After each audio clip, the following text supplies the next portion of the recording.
giving you a slice of unapologetic conversation. Welcome to Straight to Tape.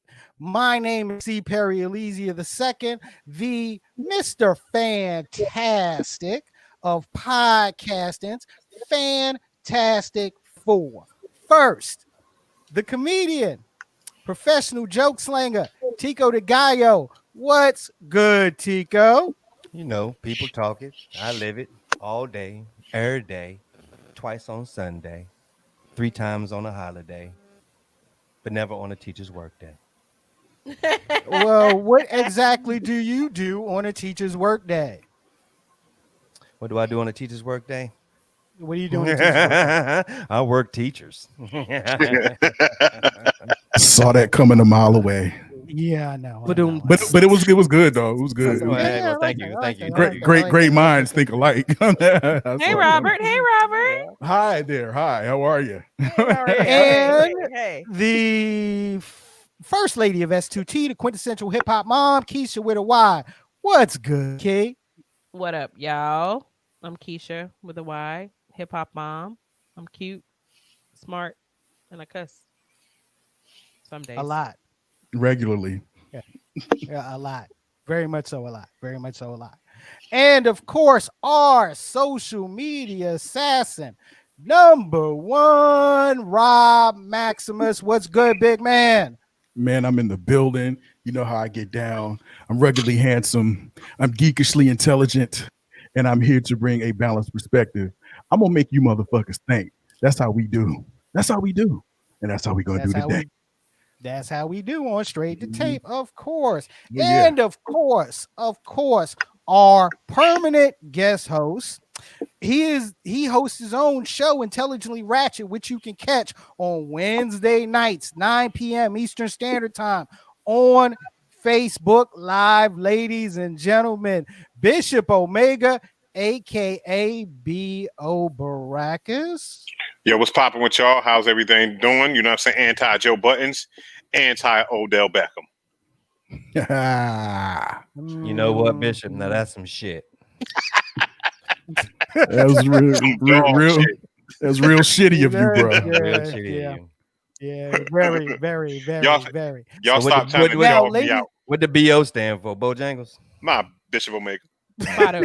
Body odor, obviously. Body odor Baracus. Snaps. Ooh, shade. I mean, what else does BO stand for? Bishop It's Omega.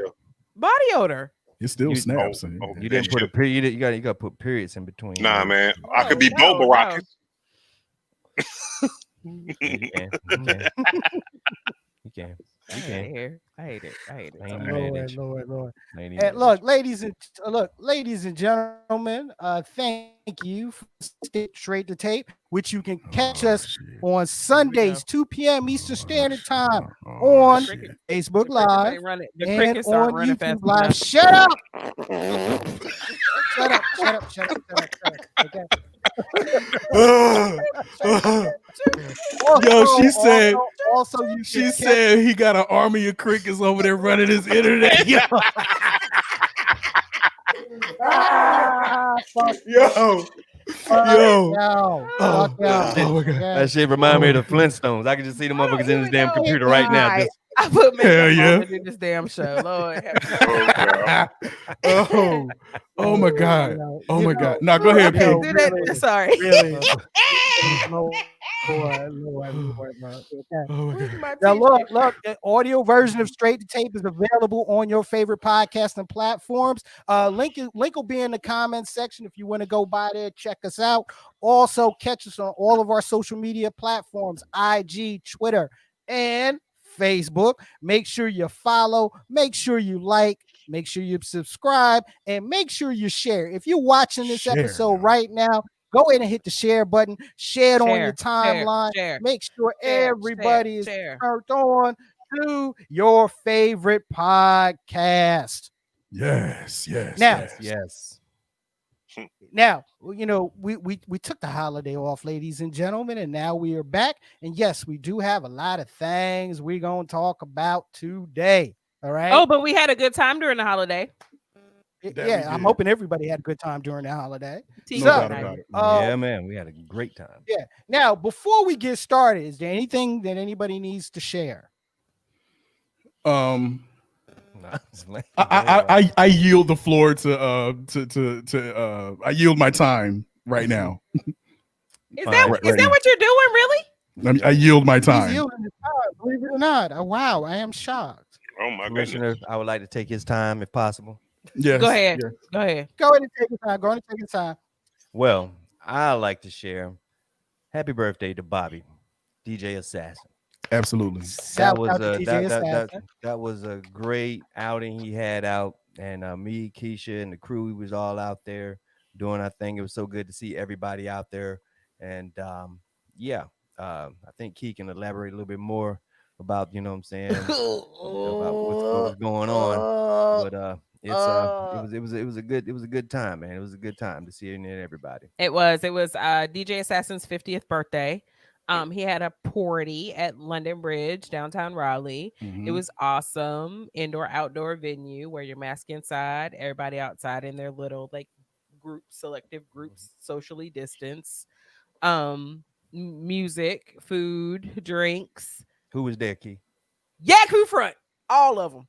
All All of the them. Yak Everybody Who. was there. Oh, wow. And Yeah, I got a little emotional because they were all there. Like, I'm so serious. They were all there. There were kind of whisperings that they were going to perform. Of course, they weren't ready. They haven't seen each other. They haven't been all together in years and years and years. But they from what I understand, because I left a little early, they played the songs.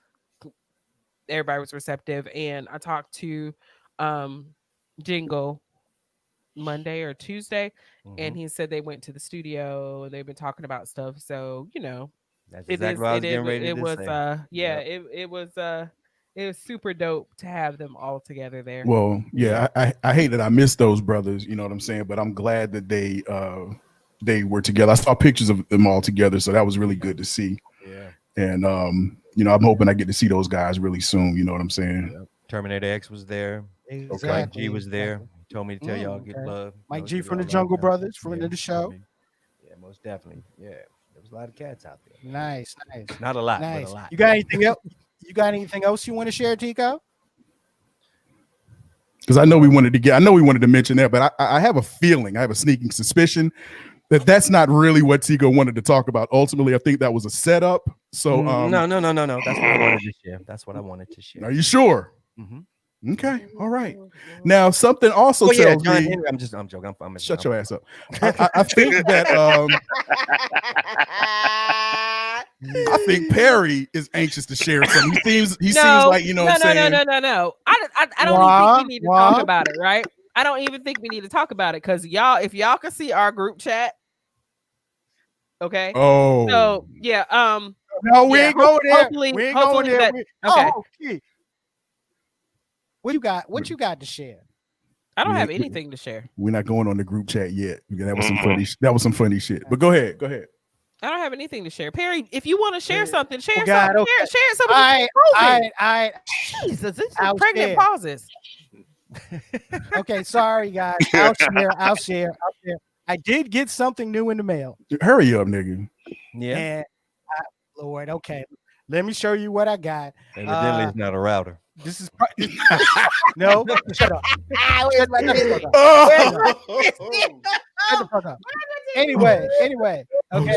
Look, I got something to share from my favorite TV show of all time. So let me know what y'all think. Give me a second. Oh, T-shirt battle is on. Oh my god. Oh, different world. Look at this. Look at that. Look at this right That's here. pretty dope. Oh, okay. Yeah. Got that damn house 2 pants on. That's pretty that. Look at that. Look at that. That's kind of okay. I'm with it. Yeah, thought I hit y'all with a little different world flavor today. Actually got that playing in the background, believe it or not. So.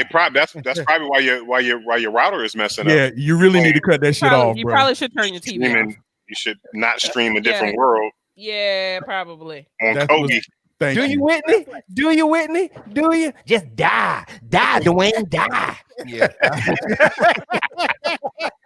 That's rule number one. Like if your internet is lagging, close all your windows.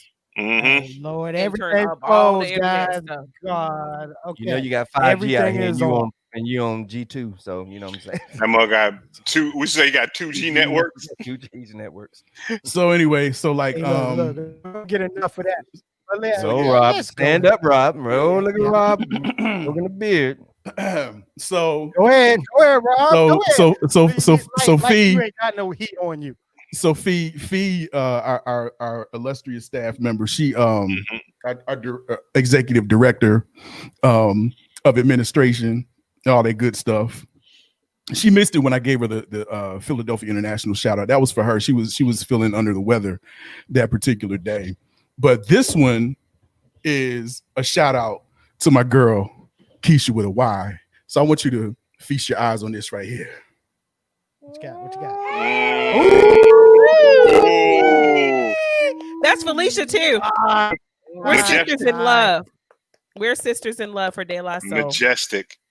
We It are. was so dope. It turned off. Majestic. That was majestic. Lord, he didn't turn it off. Yeah, that was some shit. That was tight, yo. That was tight. Well, that was tight. That was all I have uh, is because I represent the South, is where I'm from. So, ladies, Put some South in your mouth. Interesting. really, dude. Very interesting. Hey, Really. Hey, guess what? I got a t-shirt too. What you got? What you got? What you got? So I this t-shirt was designed by. I had to cut it off because none of my t-shirts can be up around my neck, yo. Yeah, you don't like that. Andre. Mm. Passion about compassion. That's what's up. Where am I? Not for sale. Nice. That's dope. Yeah, that's dope. Yeah. Maybe Yo, I might cross out the knot and put perhaps. Yeah, before we get into the topics for the day, since you have the Andre 3000 shirt on, let's just go ahead and get it out the way. What'd y'all think of the photos of Andre 3000 and went out? I think people need to shut the fuck up because you know what? Somebody sent me that video bright and early on the morning that it was posted, and I snapped that picture that I posted on my timeline from that video. He looks happy. Like he looks happy and he's rich. Like I just don't get us as a people. Like we learned absolutely fucking nothing from the whole Chadwick Boseman thing. Like it just happened the last week. We learned nothing. Like you cannot judge a person's life by how they look aesthetically to you when you're used to them looking a certain way. So they may be sick, they may be going through a change, they may have changed their whole ideal about what is important to them. And plus, that is my soulmate. So y'all shut the fuck up. It's crazy. It's like you judge Andre, but they're going Russell's partner, Def Jam. What's his name? Perry. Rick Rubin been looking like a daggone like you know what I'm saying? Like he's been homeless, you know what I'm saying? From the jump. Yeah, right. From the jump. So, but he's rich as all outdoors. Yo, you got to understand that Andre, he has enough money to sit out here and travel. He's what he's doing is a travel to Mecca. He's there's no like he's traveled. Like I mean, and even no if telling like what he's trying to find. How you going exactly? Like, how you ain't been nowhere but to Myrtle Beach? How you gonna be? I'm sorry, P, but how you gonna be part of the streets? How you gonna hear the streets if you're not in the streets? Right. And I look at it like this. It's COVID. Goddamn. You know what I'm saying? It's COVID. Right. Right. We all looking like I look like Andre 3000 right now. If I don't, you know what I'm saying? Like I'm talking about as far as with the facial hair and But you know what I'm saying? And it's like this. And then Andre 3000 is dressed in a way I think Andre 3000 should dress in the streets. Like you can't go from wearing football pads a dashiki, and you know what I'm saying, some hammer pants with some open toe sandals. You can't do that and then just be in the streets with just a regular outfit on, like, you know what I'm saying, some platinum FUBU or some Gucci. No, you got to dress that way. And then I'm gonna say this right. Then I'm gonna say this right here. If you look at Andre 3000, you got to look at the whole outfit. Those Jordans he had on, them cement Jordans, how fresh they was. Those ain't retail. You can't get them shits for retail. You know what I'm saying? So first of all, them joints was clean. That flute, one of my flute cats was like, yo, that flute is at least $1,000. He just outside playing with, right? And let's not talk about, we know Kanye West brand, you know what I'm saying? Like how he's paying $250 for some Walmart sweatpants. Guess what? You know what I'm saying? So I'm thinking that Andre 3000, the whole outfit may have cost 3 stacks. But it doesn't. Nice one. Nice. Including the flute, right? I'm gonna let you out. I ain't gonna say nothing. I ain't gonna say nothing. Let's move on. Of frame. As he floats out of frame. I am here. Hey, Andre, I love you, and come get me. I'm ready. I'm here to accept my roasting as a man. What happened? What, your power went out? No. I don't know, bro. Like, I was late because anyway, we're live TV, man. You know, I had to go to plan B, as it were. You know what I'm saying? So I had to rig my situation over here, but it's a computer issue. It's either my computer or StreamYard. But let's move on. I'm here. Oh, we was already talking about something. What you thought? We waited for you? He come in like, oh yeah, I'm ready. Like, nigga, we've already started. No, y'all supposed to wait for me. You fuck you mean? Y'all supposed to sit there on your hands. Yo, ladies and gentlemen, let's go ahead and get the show started. Now, yeah, it was a wild thing, man, this week. A lot of books, you know, a lot of people were promoting books this week, all right? Michael Cohen, the former lawyer of our current President Donald Trump, he dropped a book, you know, about his experiences with Trump. An FBI agent, I'm sorry, I forgot his name, Stark, he dropped a book this week. But the book that's got a lot of promotion this week and also opened up a lot of eyes on things that were going on came from the GOAT journalist himself, Bob Woodward. He's releasing a new book, you know, about President Trump called Rage. All right. And, you know, in the book, you know, he actually got comments from the president. He actually got 18 interviews with the president for this book. Right. And there were a lot of things that were said.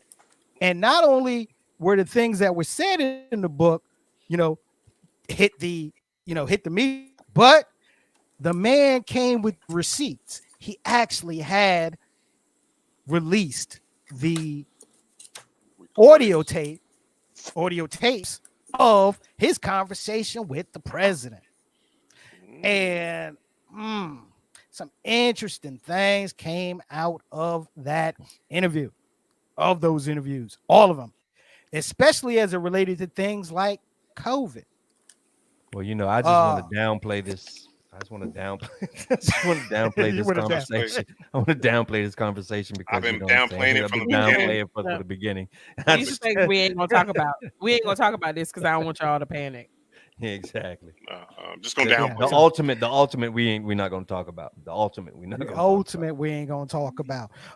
And you know, some of the ones that came out, you know, started around like early February, when he had an opportunity to talk to the president, and this was around the time that come to hit. Okay, and in those tapes, the president mentioned how severe this was. Okay, how it was 5 times more deadlier than the flu. Yeah. This all coming around the same this all coming around the same time that he, you know, airborne he was out before it was before it was announced that it was airborne. Yep.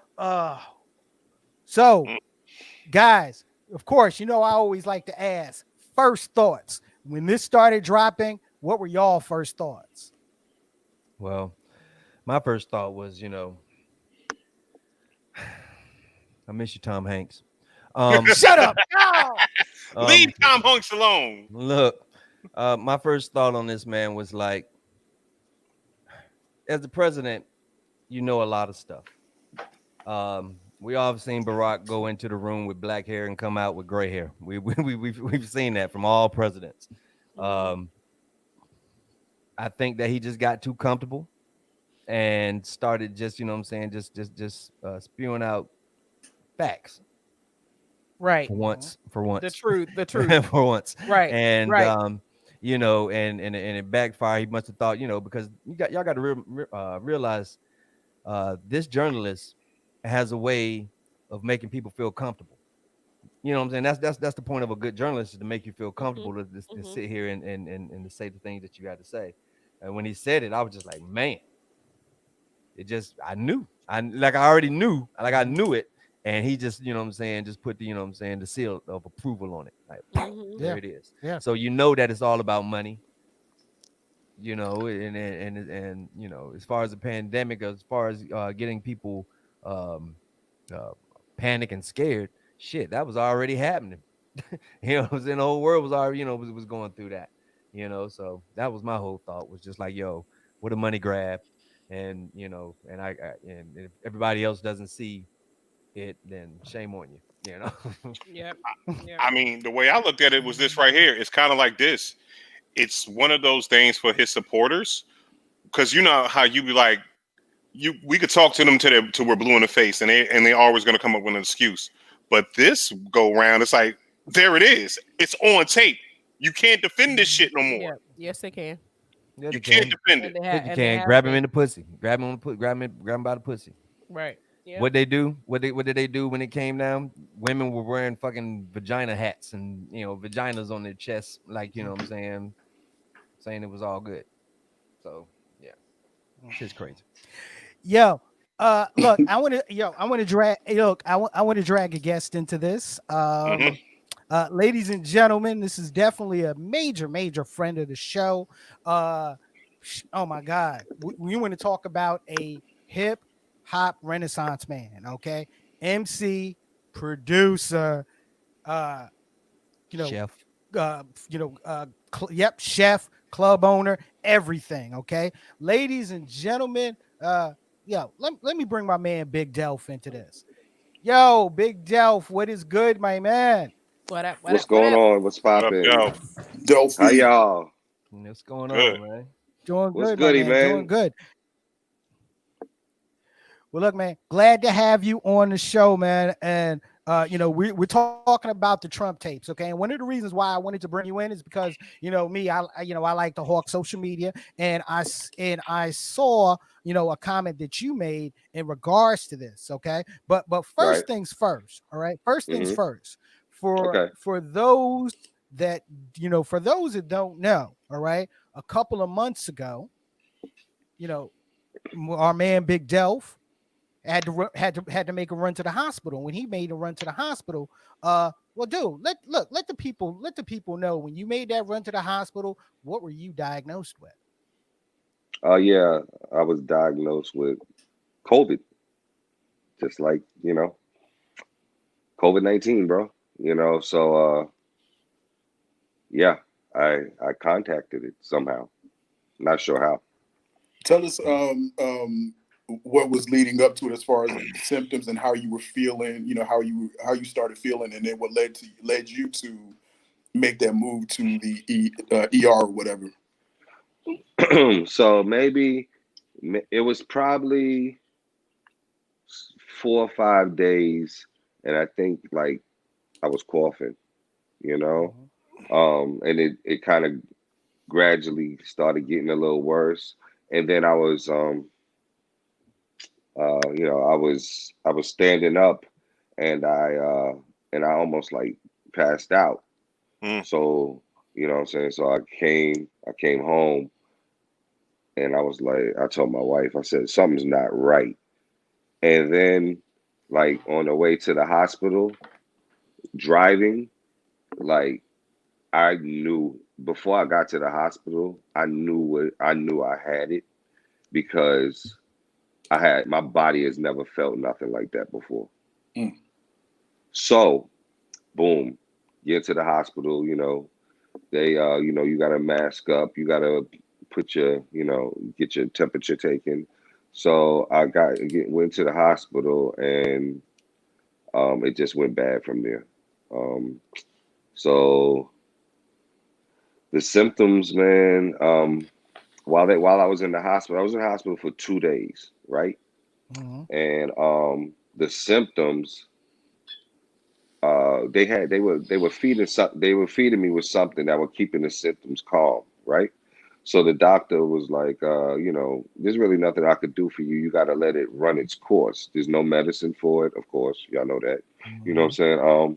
So he was like, I'm gonna send you home. So I'm like, okay, because like everybody else, I was on the COVID floor, and when I first got there, the nurse said, she looked in my room and was like, oh, you're good, because everybody else was laid flat out on their floor, can't walk around, like they were in very bad condition. You understand what I'm saying? Mm-hmm. So they sent me home, and then when they sent me home, it just went way, way left. Nausea is crazy. The hot flashes and heat flashes was like something you ain't never felt before. Diarrhea was on 900 million.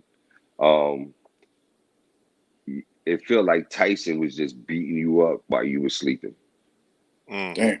Your body, your whole body. And that's how I don't know, like, you could tell it's a man-made virus because it attacks. Once it leaves one thing alone in your body, like I felt my body fighting every part of it. So once it leaves one thing alone, it goes and attacks something else. You understand what I'm saying? And then, a couple of times I really thought it was over for me. I really did. I did. I was like, yo, I know this is not going to be good for me. You know what I'm saying? And then, like, I think like the night that I was ready to give up in my mind, I woke up and I started feeling a tiny bit better. Right. And then I started, and then, and I overcame it, yo. That's what's up, yo. Delph. It was rough as fuck though. I'm gonna Yo, keep it Delph, 100. I'm gonna applaud you because a lot of people don't listen to their body. And it's Right. amazing, you know what I'm saying? A lot of people don't listen to their body. And, sometimes, especially as a man, we get this whole suck it up, you know what I'm saying, attitude, like I'm gonna fight through it, you know what I'm saying? But you knowing that, hey, something's not right, something, kudos to you. And as far as everybody else out here, you really, really have to know your body and know what's exactly going on with you. Something like my nose has been stopped up for the last 2 days, and that's because it's been raining and Right. The sinus season's and sinus, changing. exactly, and Right. sinuses. I Yes. know what my sinuses feel like. You know what I'm Because it saying? comes all the time. You know what it Exactly. is. But Exactly. my body, this thing my body felt, I never ever, and I had the flu before. You feel Right. me? Right. So I had the flu several times before. But the way that this COVID came at my body, I knew it was something. That's how I knew I had it. Before they even told me I had it, so I knew I had it. I was like, yo, this is something way, way different, man. And So what did you it so huh? what did you do during those times? I mean, I know you had to fight through it, and you know what I'm saying, I know you probably had to force yourself to eat and No, I couldn't and all eat. that I stuff. couldn't eat. I couldn't Right. eat. Now you don't. Oh, I forgot this part. There is no you can't taste anything, bro. Nothing. Just imagine. That's I bad for a mean, chef, yo. Yeah, That's especially bad you a for a chef. It's foodie. bad for Yeah, yourself. Yeah. that's bad for a Yeah, foodie. you imagine chef, biting man. into a piece of watermelon and only tasting like water, no flavor. Wow. I was trying to make myself eat some fruit. Watermelon is one of my fruits I like. You know what I'm saying? So I was trying to eat something to put on my body, eating that, and you couldn't even taste the watermelon. Jesus. Wow. No taste in your mouth, bro. No taste. You know what I'm saying? So I had to get in the other bedroom and quarantine and just stay in there until I started feeling a little better, man. And it Thank was, God, thank goodness on that, man. Thank God. but Yeah. I can see why why the death toll is so high, because Mm-hmm. if you have any type of preconditions, it it's not going to be good for you. You know what I'm saying? Because like I said, it attacks every part of your body. You know what I'm So saying? so Delph, did you take it? Did you take it serious? Like when before you caught and everything like that? Were you one of the people like, nah, it's kind of just the flu or whatever. I'll be all right. You know what I mean? No, Or no, no. I've been taking it serious. My wife worked in the medical field, okay, so we went through 2 boxes of gloves, and you know how many gloves come in the big fat box. You know what I'm yeah, saying? Right. We took gloves off every time we went into one store to the next store. We've been masking up for forever. But one thing I was talking to, the day I was leaving the hospital, I asked the doctor, like, like, how do you get it? He was like, first of all, they didn't know nothing. The doctor, he's been a doctor for 33 years. He didn't know nothing about it. He was like, I'm gonna be honest with you. I don't know what this is. This is a right. doctor. This is Yep. the main doctor of the hospital. Yep. Mm-hmm. He's like, I don't know what it is. So, so I'm like, I wear my mask every day. I wear my gloves every day. I don't know how I caught this. He said, well, you wearing your mask doesn't stop you from getting it. Yeah. Mm, You wearing your mask stops you from spreading it. got you. Right. Exactly. So Exactly.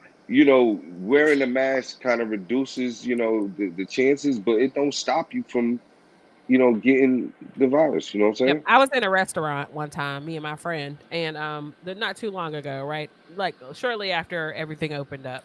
Who is in a wind tunnel right now? I don't know. I don't know. Okay. Somebody, I Anyway, don't know. so I had a mask on, my friend Quan had a mask on, and somebody had dropped a mask beside me at the bar. And so this guy comes up. He was sitting on the other end of the bar with his daughter. And this guy comes up. He was like, "Oh, you dropped your mask." Ha ha ha. And he starts to make a whole joke out of it. And I was like, so I started to explain to him the science of what the mask is and why the masks work. Like why the masks suppress the spread of this disease.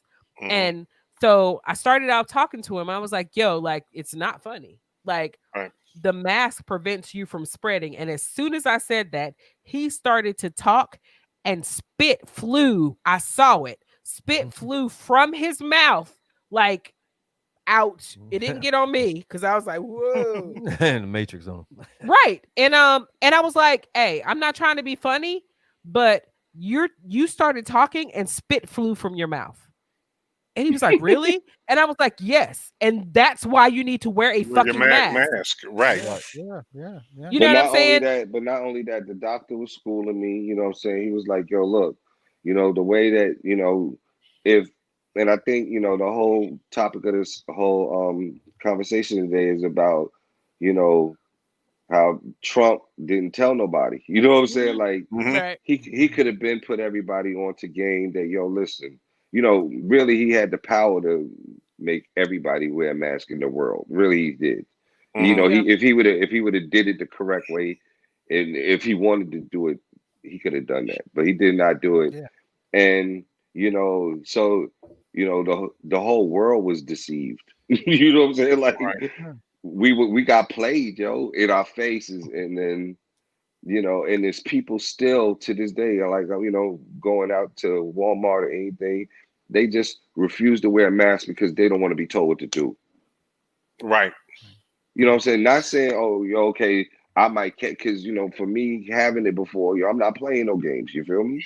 Mm-hmm. So, Yeah. because once you catch something like that, you don't never want that again. So, Right. I would hate for all of the stubborn people out there, to have to catch it, to go through, to be where you say, okay, I need to wear a mask. And Right. there have been tales of that. But these same anti-mask people are the same people that for these police killings are like, you should just comply.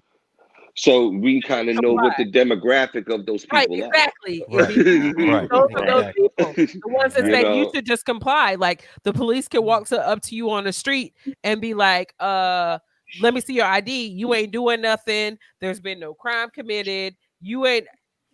These are the same people who are okay with civil rights being like just trashed, basically, and this is over wearing a fucking mask to the grocery store. Like, it blows my mind. This is what they're doing. They're defending him. You know, they keep defending him no matter what he does. Right. You know what I'm saying? Yep. Okay, so what? He lied. No, he was just telling us. He just lied differently. Like, they'll make up any excuse for the president, but you know, he's the first man ever to be out here with no accountability, man. Yeah, like he don't care about it. He don't like, nah, I ain't do that. Yeah, but I did. For people that don't like blacks, he's showing up doing nigga shit. Yeah. True. And they loving it. And they loving it. And they loving it. Yo, the dude Bob Woodward said to Trump, yo, do you think that it's affected black people in the neighborhood? And he said, yo, you're drinking the Kool-Aid. He told him, yo, you've been drinking Kool-Aid, son. You know, I'll tell you, I say this. The one thing about the tapes, okay, the main thing that I noticed, and I don't know if anyone else noticed it, that was when it comes to talking with clarity, and you know, when it comes to talking, well, not, you know, not bumbling, and not following your political talking points and scripts. That was the most clear that I've ever heard smart. Him talk. Okay, he sounded like a regular old semi-intelligent person instead of a dumb fucking asshole on these tapes. Like, it was amazing. I started to listen to him and I was like, are they sure is this exactly? I felt the exact same way. It doesn't. He's a whole different person, and that's how. So do y'all think he's being used? Like how they say, like they say Joe Biden is going to be used. Do you think that there's some people that's using Trump and this? Talking about the Koch brothers and shit. No, I mean, you know what it is. You know, do you think? That look, I'll say this.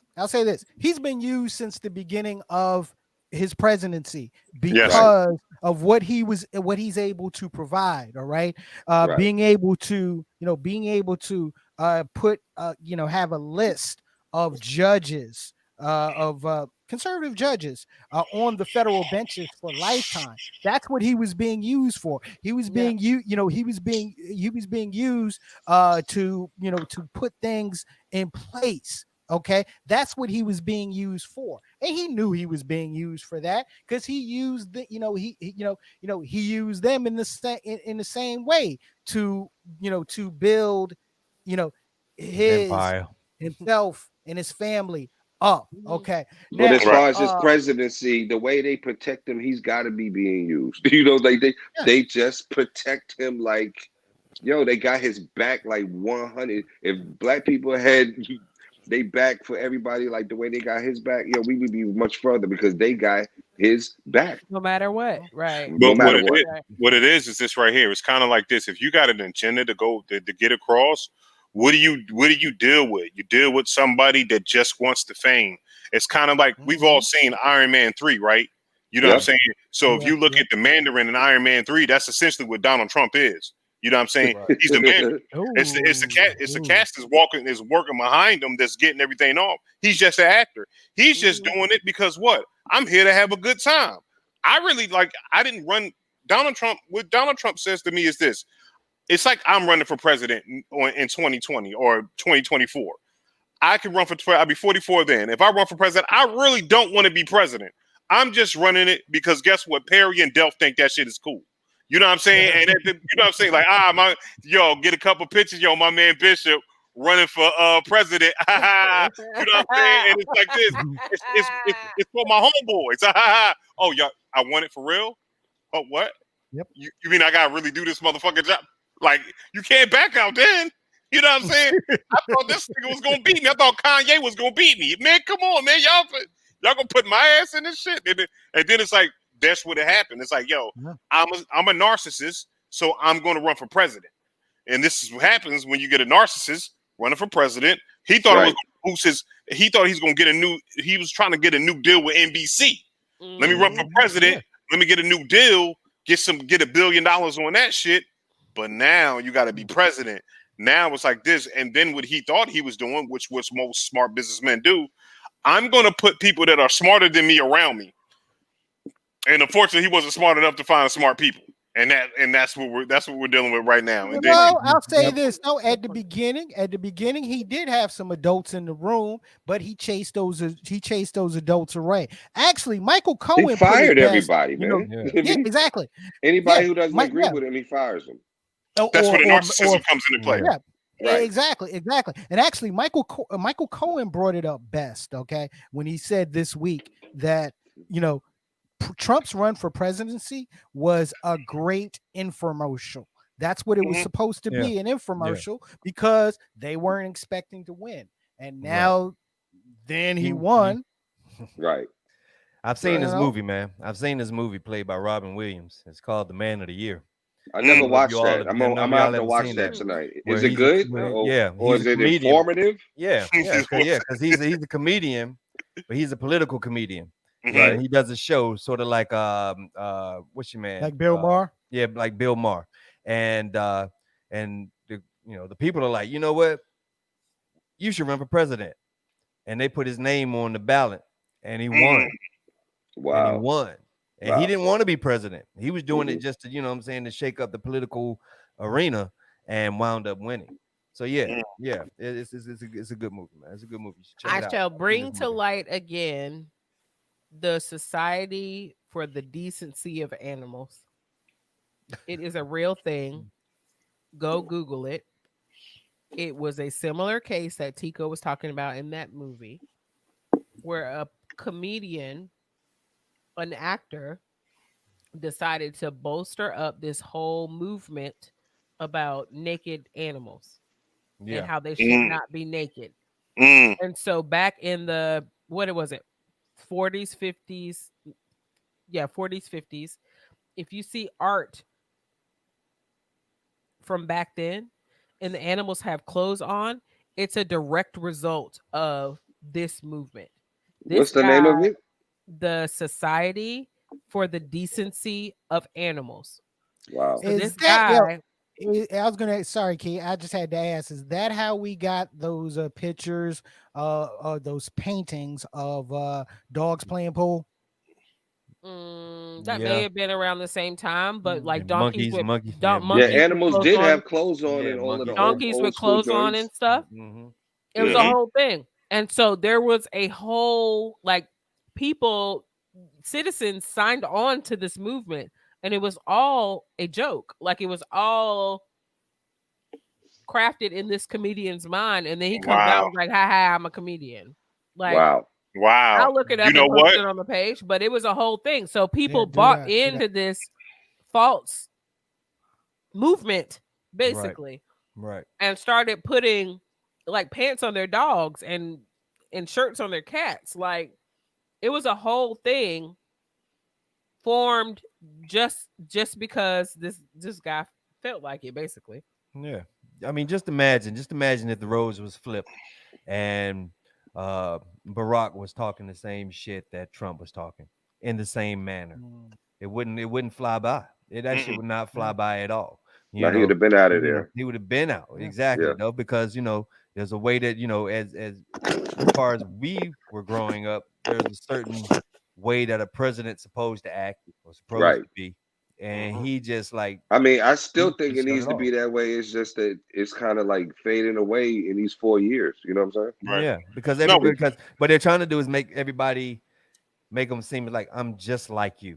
I am just like you, but you're not like me because, dude, I don't think like that, and I don't say those type of I don't say shit like that. Right. You're not right. like me. You're not like me because I don't have my finger on the football codes. Okay, I can't launch. Right. I can't launch a nuclear bomb from my crib, from my bed. Put on my my slippers. Okay, Right. go. Get a cup of coffee. Drop some whiskey in that coffee. Right. All right. And I don't want to. And I don't want to date my daughter. And I don't want to date my daughter. Really That's you don't. You know what I'm saying? So me and you do not drink the same Kool-Aid, sir. You know what I'm Right. saying? Me and you do not drink the same Kool-Aid.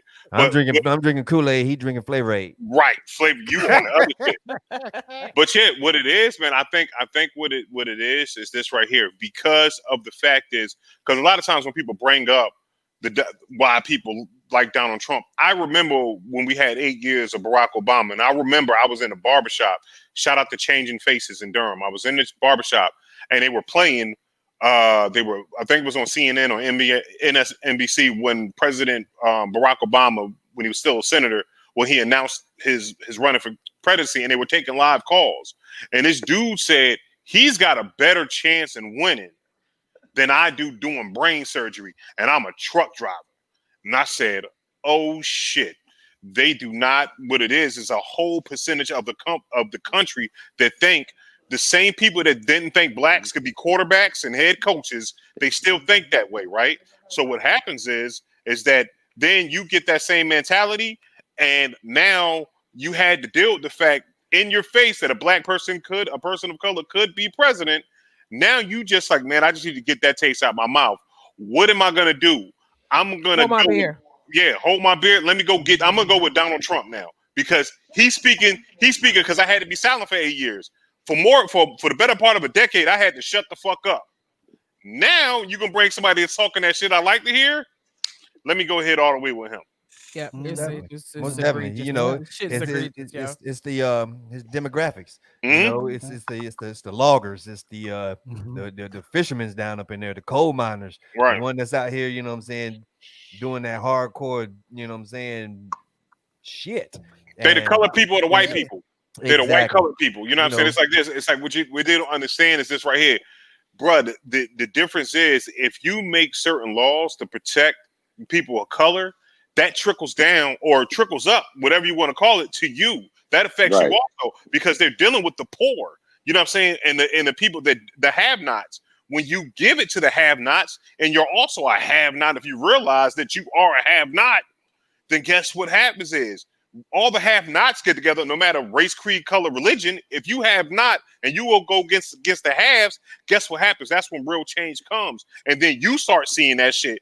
Your healthcare gets better. You know what I'm saying? What they want to understand is like this because they look at certain things like affirmative action and all that stuff. But guess what happens is if you put affirmative action in, you get better people inside of different places. It's more diversity. It's more places. Guess what that does? Even if you're not in that field, that helps you out. That helps you out in the long run because then it's like this. Now you got companies that's not necessarily looking for the person from the Ivy League school. They're not looking for this quote unquote the person that comes from this place or this family upbringing. Now they're diversifying. Now their hiring processes get better. It's starting to open their eyes and open their minds to who they got to go to, which helps your poor ass too. So it's like this: when poor people get together, it makes you change. Exactly. Prime example, post office. We talked about it the other week. We talked about it 2 weeks ago. Prime example, the post office. All right, so look, with these tapes, because I mean, there was a lot on it. There was a lot on those tapes that were outside of just COVID. Okay, from the journalist Khashoggi, who was murdered. Murdered by the Saudis, and how he protected them. Okay, again, just going back to COVID real quick, downplaying the danger, which is what he did, to his feelings on systemic racism. First saying that it does exist, because he did say that on the tapes. They do exist. It does exist. However, he ain't feeling it. That's pretty much what he said. I ain't feeling it. Okay. And so, I'll say this, a lot of things from that, from those tapes, came out, dropped, and we're gonna be seeing this for a minute. Yo, Delph, thank you for coming through. Thank you for sharing. Y'all. Yeah, thank you for sharing your COVID experience with us, man, and sharing it with and sharing it with the our folks here at Straight to Tape. Now, anything? Look, before you go, man, tell everybody what you got going down and got going on in the ATL, bro. The only thing Delph got going on in the ATL was Tico pulling up with that damn gangster grills with my daggone grills on some damn cat bus rims. I'm challenging Delph. Oh God, another challenge. I'm not saying another challenge. Everything, but damn it, I hate some of Delph cooking. When I'm saying this right here, I used back when we was at Smoking Grooves. I stayed in that kitchen. Delph can cook now. Yeah, he can. Yes, he can. Hey, I'm just trying to take the next step in this culinary game, and I'm gonna do a restaurant, pretty soon. So just be on the lookout for that. But other than that, the sauces doing good. We got to add a couple of sauces. Hype the sauces. Better than sex sauce. You know what I'm saying? So you can definitely order it offline. All you gotta do is Google it. Billy Boy's better than sex sauce, and just trying to stay COVID free and safe, and just trying to get some money and live a good healthy life. You know what I mean? When you get some money though, Delph, I want to borrow some though. You know what I'm saying? Hey Bishop, you over there sounded like Louis Farrakhan over that motherfucker nigga. I mean, I said, listen to this damn nigga over here preaching. We need to put you on the March of Washington, nigga, for real. Nah, man, I love what y'all doing. The wild shit is I know everybody on Straight to Tape from a different aspect, and it's just dope to see all y'all together. And I love what y'all doing, and I'm gonna bring something to y'all very, very soon. That we can get y'all out here in Atlanta for real. I promise you. Like, it would have been great to see Delph at Bobby's joint. You know, hey, yo, it would have been Delph for the simple fact that I saw y'all at DJ Assassin's joint, and that's my man. And the wild thing is that me and DJ Assassin go way, way back. And the wild thing is my birthday is one day after his. Right. Wow. So me and him used to throw our birthday parties together at 119 and and split the door and make money on our birthdays. Like we did it for a couple times. So that's my man. That's my man. And I heard some Yag Food music that y'all never heard before neither. Oh, yeah. Tell me you got the luau. Because I was at DJ Assassin house and he pulled me into the studio. And he played me a whole bunch of records. I got on the phone with Torin. I didn't talk to Jingle Bell. I haven't seen Brad, but I'm Yag Fu Front from the day jump. Flim Flam, rest in peace, Naughty. You know what I'm saying? Naughty. Me and Naughty used to run with Yag Fu. We used to open up for Yag Fu. Yep. Flim Flam opened up for all of the Yag Fu shows. Yep. You know what I'm saying? Right. So. We go way back, and it's dope to see everybody still here. And we gotta be thankful that we still alive, because the world is crazy, man. And as we get older, man, a lot of people dropping off, man. Rest in peace, Monkey, man. That was crazy that Monkey died, man. That was my man. Yeah, definitely. That was my man. Yep. Yo, but I love what y'all doing, man. Y'all keep doing it, and like I said, I'm gonna be reaching out to y'all real soon, and we're gonna push Straight to Tape in the Atlanta market real heavy. My guy. I love y'all, man. I'm out. Peace, Ladies and gentlemen, the chef himself, Big Delph. Yo, check out. We already put the link in the the comment section. Y'all go get some get that better. Yeah, go get that better than sex sauce. I live by it. Actually, I need to re-up, man. We'll talk. I got you. I poured it on this young lady, and I couldn't. I was. She was like, "What you doing?" I'm sorry. I'm just licking your stomach. I just couldn't get off the stomach. Tico, stupid. I'm out, man. Peace, man. That wasn't her stomach, Tico. That wasn't her stomach. Oh my goodness. Tico, they eat ass. That was the ass. Tico. No. I know what that is. That's when you get that brown tip on your nose. Brown tip on your nose. Yeah, I know about that. Let's switch it. Let's throw back to the little bit of COVID talk here, okay? Because I would like to talk a little bit about the Sturgis rally. Okay. Now every year in Sturgis, South Dakota, there is a huge bike rally. Okay. Yes. What bike rally? It's huge bike rally. It's okay. Huge. All right, it's a big ass bike rally. How's that? Huge. Yeah, I like that better. Thanks. Bike rally, okay? Where and it usually draws over 200 and 50 people. All right. Now Sturgis itself is it's a city that's a population of maybe less than 10,000 people. Okay, right. Maybe less than 10,000 people. Mm-hmm. So and each year this is a big money maker for this city. Okay, huge money maker for this city. Now, of course, we're in the COVID era. All right, and you have a governor. You have a governor that in that state that wasn't telling anyone to stay away. You have a city that was not telling people to stay away because, hey, this is a maker, this is a money generator. So this year, if I can remember, the stats were like, almost 400,000, people in town, having fun. Okay.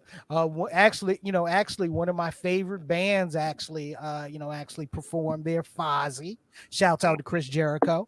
And, once again, it was still that same old huge event. Right. However, events that size in an era of a pandemic is a super spreading event. And this ended up being a super spreading event. 260,000. Oh, yeah. Yep. 260,000 people. Nationwide. Yeah. Yep. Yeah, because once again, you had people coming in from all around the country. Okay. Going there, having their fun, and taking whatever they had back to their community. Yep. So how do you combat this? Because you have people that don't believe the science of masks that I explained earlier in the show. Like, what can we do for these dumb fucks? Like, what can we do? Let them kill themselves? But they're killing other people. That's the whole thing. Like, yeah, that's the whole thing. You don't know if you have it. It is not a zombie diseased. You can carry this shit and just be normal and act normal and never show any symptoms, but pass it on to the people in your community who show symptoms. Like, there's not enough information yet. It's a not brand new, but it's a newly studied virus. We really don't know. Like, let me back up and tell y'all a story. When my kids were little, we moved from North Carolina to the Virginia Beach area. Both of them, they were 1 and 2 when we moved, and they would get constant ear infections, right? So I took them to an ENT. The ENT said that it is probably because of the change of environment, the change in allergens, blah, blah, blah, blah, blah. Like, we can put tubes in their ears, but he kind of would prefer not to because the jury's still out. Right. Because they just started putting tubes in kids' ears back when we were kids, like back in the 70s. So it really was undetermined as to whether tubes in ears for multiple ear infections, say you have 6 ear infections in 2 months, right? It's undetermined at that time back in 2003, 4 or 5, sorry, whether those kids back in the 70s, my classmates that got ear tubes, whether they were better off today than a kid that just treated with antibiotics for the ear infections that they received today. That's how many years? And this COVID virus just popped on the scene, and people are expecting scientists to know everything about it and the long-term effects of it. Like, when Delph doesn't even know at this point, they don't even know if Delph can get it again. Yeah, that's that CSI shit. You know, you look at TV and you look at the movies, and all of a sudden in 2 hours they can come out with, you know what I'm saying, this because we supposed to have technology. It doesn't happen like that. It doesn't happen like that. Exactly, it doesn't happen like that. And you know, there's a lot of studies that need to be done.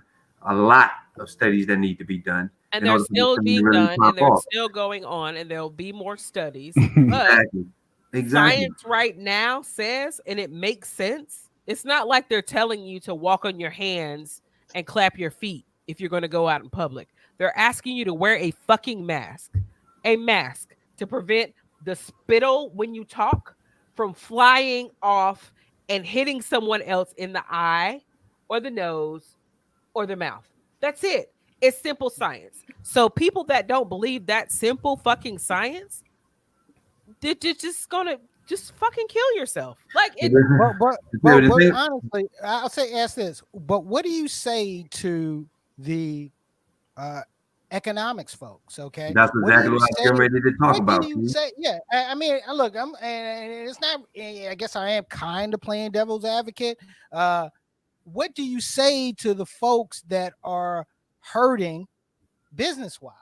You know, what do you say to the folks that because we're unable to move like we've moved before, this is hurting my pockets, this is hurting my business? You know, you have small businesses that are going out of business because, you know, they don't have that foot traffic like they did before. What do you say to those folks? I'm going to say this right here.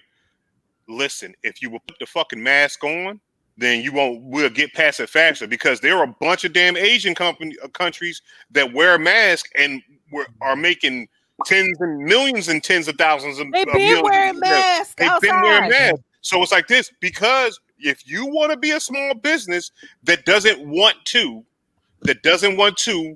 tell your people to wear masks, because guess what? I got an easy way to do it.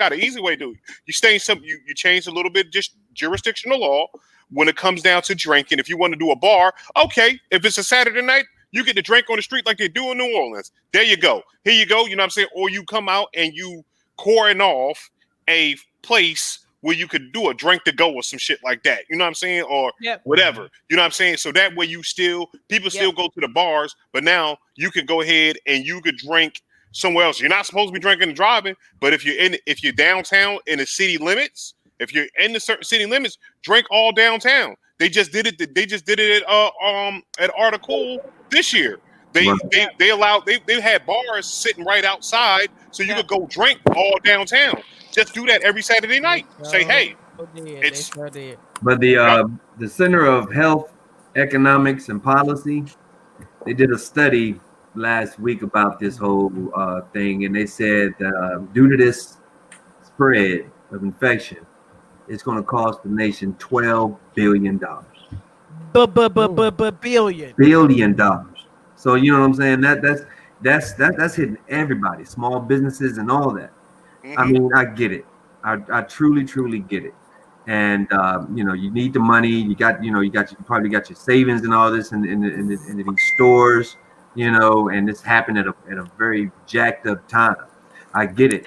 And it's just like Delph said, the president, he could have stopped this a long time ago. He could have just said, you know what, everybody just stay in the fucking house you know what I'm saying? Everybody stay in the house and see if we can handle this thing. But no, it was a political thing. It was a whole political thing. Well, I can do this, but you know, you can't do that. So I'm gonna leave that up to the states to deal with that. The whole state, you got to deal with, you know, all that stuff had to deal with the states that were the only people that he were talking about were the Democrats. Democratic, you know what I'm saying, governors. The Democrats, you know, it ain't up to us. It's up to the governors. You know what I'm saying? Taking that heat off of him and putting it on, you know, on the governors. It's just all politics, man, and money. When it's now clear that he knew the gravity of this disease and he knew what it took to kind of tackle this head on, that he did not do for political reasons aside and not for the benefit of the health for the American people. Like, this shit is just, it is amazing. Like, I feel like we're living in I don't even know at this point. Like, it is amazing But that it's amazing. But the thing about it, though, Key, presidents been doing that for a long time. Presidents have been keeping things from the people for a long time, but it's been, hidden a little bit more so. But none of that's ever come to fruition like this, right? Not this quick because of the information age that's out here now. But no, I don't know about that. Yeah, but back in those days, man. I mean, dude, tell the truth. Did we really know that Julia Childs was a fucking damn double spy? Did we know that? No, we didn't. Not until that really. That's what I'm saying. But now you have. Now I'm just saying because now we have the information so quickly out there. I get it, but that situation, that Julia Child double spy situation, would not have possibly affected every single fucking American citizen. Like every single one. No one is exempt from the shit that Trump is hiding or that he hid that we now know to be true. That he knew to be true back in February, and then 2 days later he comes out at a press conference and says the exact opposite of what the truth that he told 2 days before. Like, it's not like, that's not cool. Of course it's not cool, but like it is. There's never been a time like this. I don't care about unless she froze. Area 51. President. I'm sorry. Unless a president knew aliens were going to land and didn't tell us, and then aliens landed in the past, that's this right now. Right. That's this. Right. Like, he knew. And all of this Sturgis shit and all these super spreader events and anti-maskers and the politicization. That sounds right. Is it right? Anyway, Politica. Perry didn't put a K in there. But politicizing masks and public health safety measures is all him. It is all his fucking fault at this point because he knew back in February this shit started what the deal was, and he did not say so. Had he said so, we would not be here. There wouldn't have been a Sturgis that looked like the Sturgis that happened. It would have looked more like what Bishop was talking about, like socially distanced. And people have figured out ways here, like the business community here. They're not like, I can't go sit down and eat at a Chinese restaurant if I want to. They all only takeout only. All of them. Like, literally one day I wanted to go sit down and eat some wonton soup in a Chinese restaurant. I could not find one that would let me. They are all takeout only. So business owners, when they had to, have come up with ways to navigate through this time. It would have happened had the guidance come from the top down. Yeah, most definitely. Most definitely. Like, just like Darius is saying, it's a money grab thing. Yep. This thing is sort of like I don't know if they thought it was going to be like the flu, where it'll always be here, where you will have to take medicine for this, that, and the other, for these symptoms, for this, that. Nobody knows. All I know is when this thing popped off, I put stock inside medical facilities, Pfizer, other companies such as that are here that I know that are dealing with the COVID. It's a money grab thing, and if you don't see the money that's being moved and you don't move with the money, you're gonna be shown. You're gonna be shown. Yeah. That's all I can tell you. You're just gonna be shown, man. And the thing that trips me out, man, and going back to the politicizing. Why are we all stumbling over that word? I would have nailed it had it not been for y'all stuff. No, I'm just playing. Politicization, whatever. I'm gonna look it up, damn it, later on. But y'all know what we're saying, the politicizing of it. It's like borderline childish to me. You know what I mean? Because it is really straight along strict party lines, whether you believe a mask is effective or a mask is not effective. And if for nothing else than people's like staunch like loyalty to their party. That's what makes them decide, oh well, it's a conservative talking point. Masks ain't shit, they don't work, you know what I mean? It violates my civil rights. I feel like a prisoner. It's just such a violation. It's restricting my freedom, yada yada yada. And the whole Sturgis thing, we can kind of guess along the political lines the majority of the participants in that rally. Right. You understand what I'm saying? And it just so happens that these people do not believe in social distancing or wearing a mask, and it restricts their freedom. All this other bullshit. Yeah. You know what I mean? And I hate to. I've been saying this, man. I hate to politicize this thing, man. I really hate that it comes down to which side of the aisle you fall on. It shouldn't be, because lives are in the balance, man. I mean, it's a fucking virus, yo. Like you were saying, you were in a restaurant and a dude was talking and a piece of spittle jumped off his mouth. It doesn't matter what side of the political aisle you're on. Motherfucker, you just spit on me. Right. And that's what spreads the virus. Exactly. It's really stupid, yo. Rob, can you say spittle again? Spittle. Okay, yeah. Yeah, the crazy thing about that, Rob, the crazy thing about it though, Rob, is that these people, you like you said, okay, everybody doesn't want to wear masks. It's violating their rights, this, that, and the other, but no one has yet said this shit is not real. Right. You know what I'm saying? Nobody has, not one of them have said, you know what? This shit is not even fucking real. Right. No, they did in the beginning. Remember, they did in the beginning. Let's talk about it. They did. Oh yeah, they did, but then they got. Then so when people start catching it, it's like this. It's not real. Oh, now the vibe. You know what I'm saying? Because it's like this. Tones change or whatever. It wasn't real at first. See, because I like to keep receipts.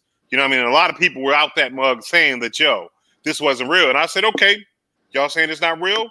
Let me hold that. I'm gonna hold that piece of information until this shit comes back up. Oh, this is like you said, it's a hoax and this, that, and the third. Okay, and then what you say, and then when people start getting close to you, start catching it. You know what I'm saying? Like dying. And dying. You know what I'm saying? Right. Because guess what? When my homeboy Big Delph, that I respect and everything like that, on a personal level, gets on IG or Facebook and has a video saying, "Yo, y'all be careful with this shit." That kind of rings a bell. When you know what I'm saying, when your grandmother passes, or you know what I'm saying, you start seeing commercials like this, like, yeah, me and my husband didn't take the virus seriously. Now my husband's gone. Yeah. Yeah. So, and it's like this, like, and all it is wearing a mask. It's like, okay, so what? It's not about you. It's stopping you. But I'm like, you know what I mean? It's kind of like a water filter. 2 water filters is better than one on any fucking any day. You know what I'm saying? I don't care how good the water filter is. Guess what? The water's still gonna get through, but guess what? A lot of the stuff that was in that water might not get to you if you put 2 water filters on. I mean, it's easy. It's like it's common sense. It's like, and the thing about it is, it's something that they apply to other parts of their life on a daily basis. Like you said, they probably got water, Brita filters in their sink, or a pitcher, or their refrigerator. Like, it's a concept that these naysayers apply every fucking. You put air filters and you put air in your car, in your house. Air filters in your house, oil and air filters in your fucking car, but somehow it's not. Like, it's dumb. You're dumb. You're dumb. It's really childish as hell. You know, because just on what you were just saying, you put filters in every fucking thing else. Right. You take all these other precautions, this, that, and the third, yada, yada, yada. But you got to think about it. Some of these motherfuckers don't wash their hands at home either. You know what I'm saying? Right. You know, these some of the same people that you work with. These some of the same people you work with. Go to the bathroom, smooth, take a dump, and walk smooth right out and don't wash their hands. You be like, I didn't hear water running. Right. I didn't hear. These the same motherfuckers talking about my rights are violated. You know what I mean? Oh gosh. Your rights are violated because we saying, hey, let's not get sick. Because I want you your right to. Because guess what? We trying to protect your right to live. Fuck the bullshit. Not even. Let's not get sick. Let's just put a barrier between your mouth, in front of your mouth, so that when you talk to me out in public, you don't spit in my face.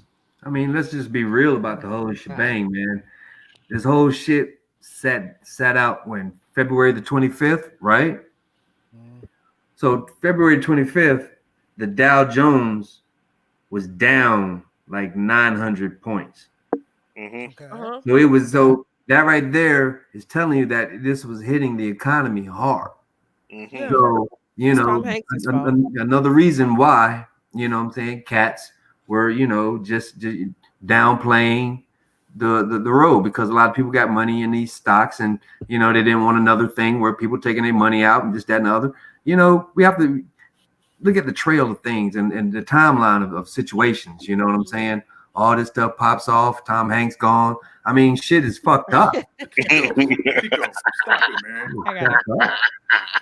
Yo, Tom Hanks, leave that poor man alone. Please. That man brought us Forrest Gump. He gone, man. Tom Hanks is gone, son. Okay, on that note, let's switch. Yeah. On that note, let's switch it up a little bit, okay? All right. So, let's talk about Cube and his contract for Black America. What is he playing in Big Three? Now, I'll say this. I mean, going back to the George Floyd murder, okay, to the Aubrey murder, and to the Breonna Taylor murder. Ice Cube has been extremely vocal, okay, about issues in our community, okay, which he's always, if you go back and look at the history of Ice Cube, he's always been vocal about issues in our community, okay. Yeah, he's one. Two, he's not, he's not following party lines, and he's not following party mantra. Okay. However, he is pushing the contract, for Black America as a guideline to what us as a community should be demanding from, our political figures. Right now, I'll say this, on both sides, you've heard positives about him putting this out there. You've also heard, a lot of folk, saying, yo, dude, sit down. We trying to get rid of Trump. All right. What are your thoughts? Well, I think Ice Cube is taking advantage of of people being more sensitive or listening. Like we're having a part of America listening to Black issues more than ever right now, right? So he's striking kind of when the iron is hot. You know what I mean? Because Cube is absolutely right. You know what I mean? Cube should have been. This should have been listened to back in 1993 and before. You know what I'm saying? So it's like, I look at it like, yo, I think he's doing it. He's striking while the iron hot. It's because people are now leaning in a little bit more. They're saying, okay, what can we do for Black people? What's up, Black people? And Cube's like, well, I got an idea. Here's my idea.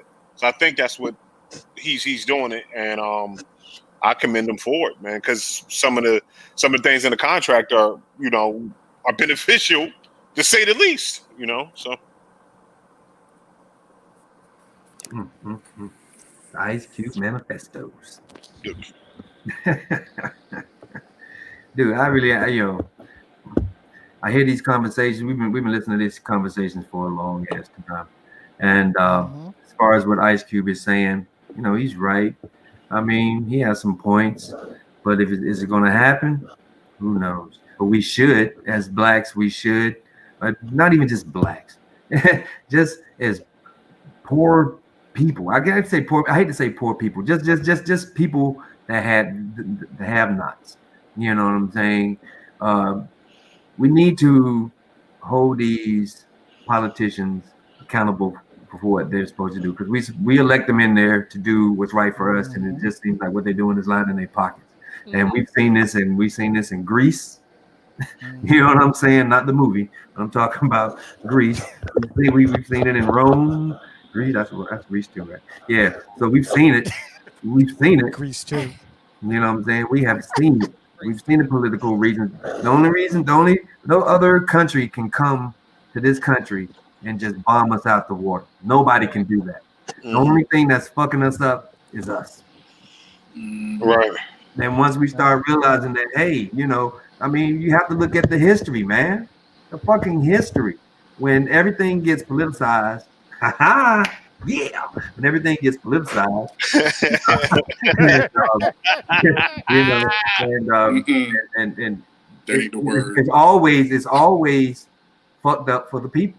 It is always fucked up for the people. And soon as we get out here, what we need to do, we all said it from the beginning of this fucking show. Yes, the system is fucked up. Do we need to damn destroy the whole system?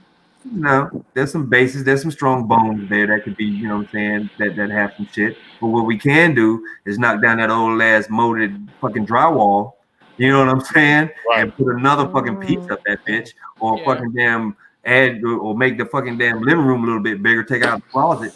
You know what I'm saying? You can do that. That's what we're supposed to do.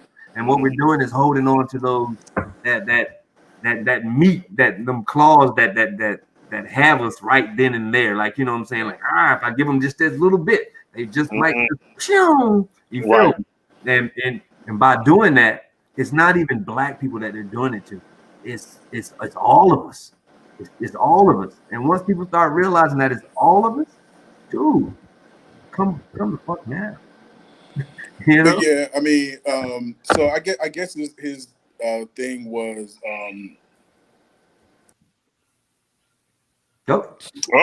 and everything like that. Am I back? Am I here? You back? Start over, baby. You're back. Start over. Because you went out and you came back in. Yeah.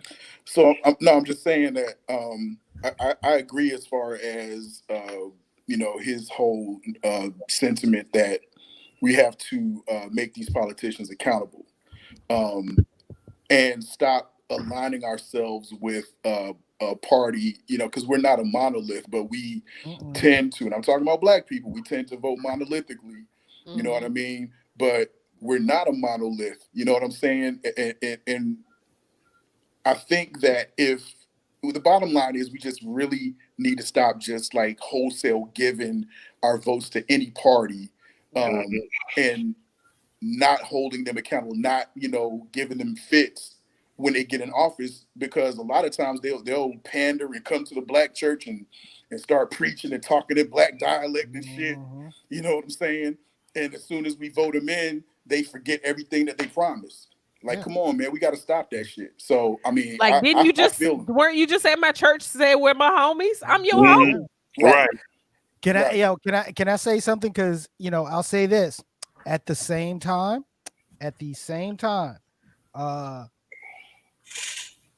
just like they go to the black churches and do the pandering, okay, they also go to the Kiwanis clubs, mainly white. Okay, you know, they also go, they also go to the NRA meetings. Let's be honest, mainly white. Okay, and they do the exact same thing.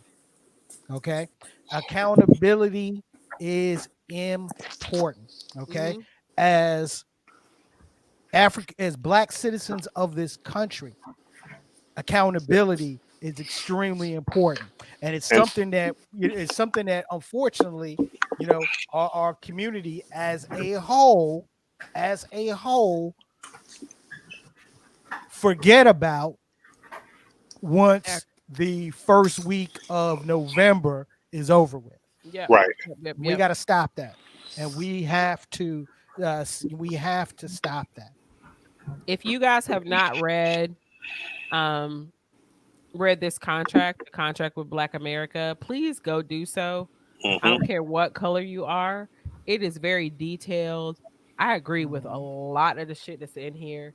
And one thing that kind of solidified it for me was the last part where he says black responsibility, how this contract is a two-way street, and there's shit that we need to deal with as a community that is, and the shit that we need to deal with, no doubt, is perpetuated by the years of oppression and make distrust and all of that. But once we start to turn this around, not even once, but now we need to focus on those things to make ourselves healthy to solidify our part of this contract. So a contract is between two groups, right? We have a part, you do something for me and I do something for you.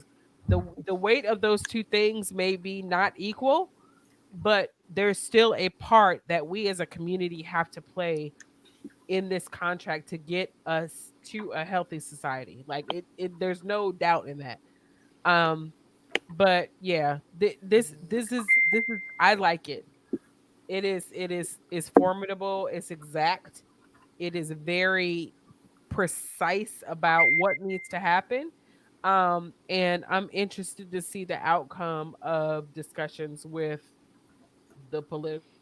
I don't think Cube is going to talk to Trump at all.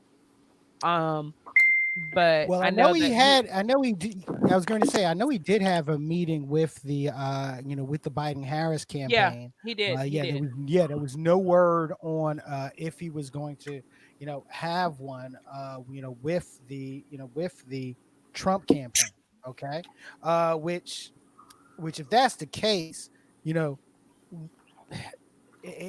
I'll say this: it tells you a lot about, who's at least trying to get your vote. Right. Mm-hmm. Yeah. I mean, at least tells you who's trying to get your vote. But even at the same time, accountability is important. Okay. Yep. Accountability is important as, we hold our elected officials accountable. Okay. Yep. While at the same time holding ourselves as a community accountable for pushing change ahead. Right. And that comes from remaining an active voter, remaining an active member of your community. Most local elections are held every 2 years. Most local officials are held to a 2-year stint, right? So we're all up in arms and excited and talking about, and it's in the news because this is the 4-year cycle and this was when the presidential election happens. But that accountability needs to drop way down from the president down to your local officials. And if you vote for them this year and in 2 years, you go back and you assess, have they done what they said they were going to do? Have they even tried to achieve the shit that the reason why you elected them? That is an active participant in our democracy. You are holding those people accountable, but a lot of times, most times, we vote every 4 years during the presidential election cycle. We don't know anything about our local officials, which is what the shit that affects us the most. Right. And then in 2 years, we don't even go vote because we don't care, when we should care the most about what our local officials are doing. Those people that we're electing for city council and alderman and mayor and governor, like those are the ones that you need to be worried about. Those are the ones that you need to be researching and seeing where they fit your narrative. Hell, school board. Oh okay? God. Yeah, school board. Look. I'll go ahead and drop this, and this might be taking it back a little bit. Okay, I'm in Wake County, North Carolina. Okay, right. And just about 10 years ago, the school board was crazy. Okay, it was crazy with the school board members that were elected in. Okay, especially elected in around 2009 and 2010, when a lot of folks did not go to the ballot. Okay, you had some cool cats there. Like shouts out to the homie Keith Sutton. Okay, Yep. But you had a lot of other cats that were, I almost wonder, what the hell were you doing? Okay, there was this short guy. I keep on forgetting his name. I hated him with a passion. Cat didn't even have any kids. Okay, he was using the platform to build his own platform. I can't remember if the cat's name was D Filippo, D whatever. You know what I mean? But he wasn't. I'll say this. You had a lot of people there that were pushing agendas, and the reason why they got there was because the turnout for that election was low. Right. We can't do that. We cannot risk doing that on years when it's not the president, when the president is, when we're not electing a president, or when we're not electing a senator, or when we're not electing a governor. We have to take it all serious as fuck. Okay. Every election, we need to have our asses there. Okay, we need to have our asses there. We need to know who's running. We need to know what they stand on. We need to know if what they stand for is what we stand for. And if it is, or if it isn't, or even if it isn't, and the person that gets there, your job as a citizen, as a voting ID carrying citizen, is to hold them motherfuckers accountable. Yes. Absolutely. Yep. Absolutely. So vote all the time. Vote every fucking single time you can. Yep. Do your research. It takes a little bit of work. Take 30 minutes while you're drinking your coffee. Take a look at the politicians' platforms, and make your decisions, and not just now every 4 years, but do it every single time it's every time local election. to vote. Right. Every local election. And have some compassion for your fellow people, man. Have some compassion. I know just because you don't ride the cat bus doesn't mean that that the people that's standing outside to get the cat bus don't have what you call those shelter. They don't need a shelter, right? On them, Well, because it's kind of like this. It's kind of like this. What you want to look at it is this: the person that rides the cat bus, right? I'm going to say this right here. If you go, no, because I'm going to show you how. I'm going to break it down for the people that don't really understand what Tico is saying. That same person that rides the cat bus is probably the person that's going to be the person that checks you in at your doctor's office, right? So if that person is soaking wet and gets sick and can't be at their job to service you, see, because what you want to do, you want to complain about customer service, you want to complain about long lines at the bank and everything like that. Some of those people that, when you look at it and say, let's make somebody else's life a little bit easier, will make your life easier. Take care of the world, you essentially take care of yourself. So if it's one of those situations, if you just take a step back away from your own disposition and say, hey, let's get this person, let's get these shelters, because if you ever rode the bus before, like I have, what I'm saying, I want them. I haven't rode a bus in probably almost going on 20 years, 15, 20 years. But guess what? I understand what those days was like when you had to go to a bus stop that didn't have no covering. You know what I'm saying? And then I understand how it is to miss work because you sat out there in the rain or whatever, in November, and it's got cold as hell. Then you go to your job all wet, and then the air conditioner on 1,000. You know what I'm saying? Come on now.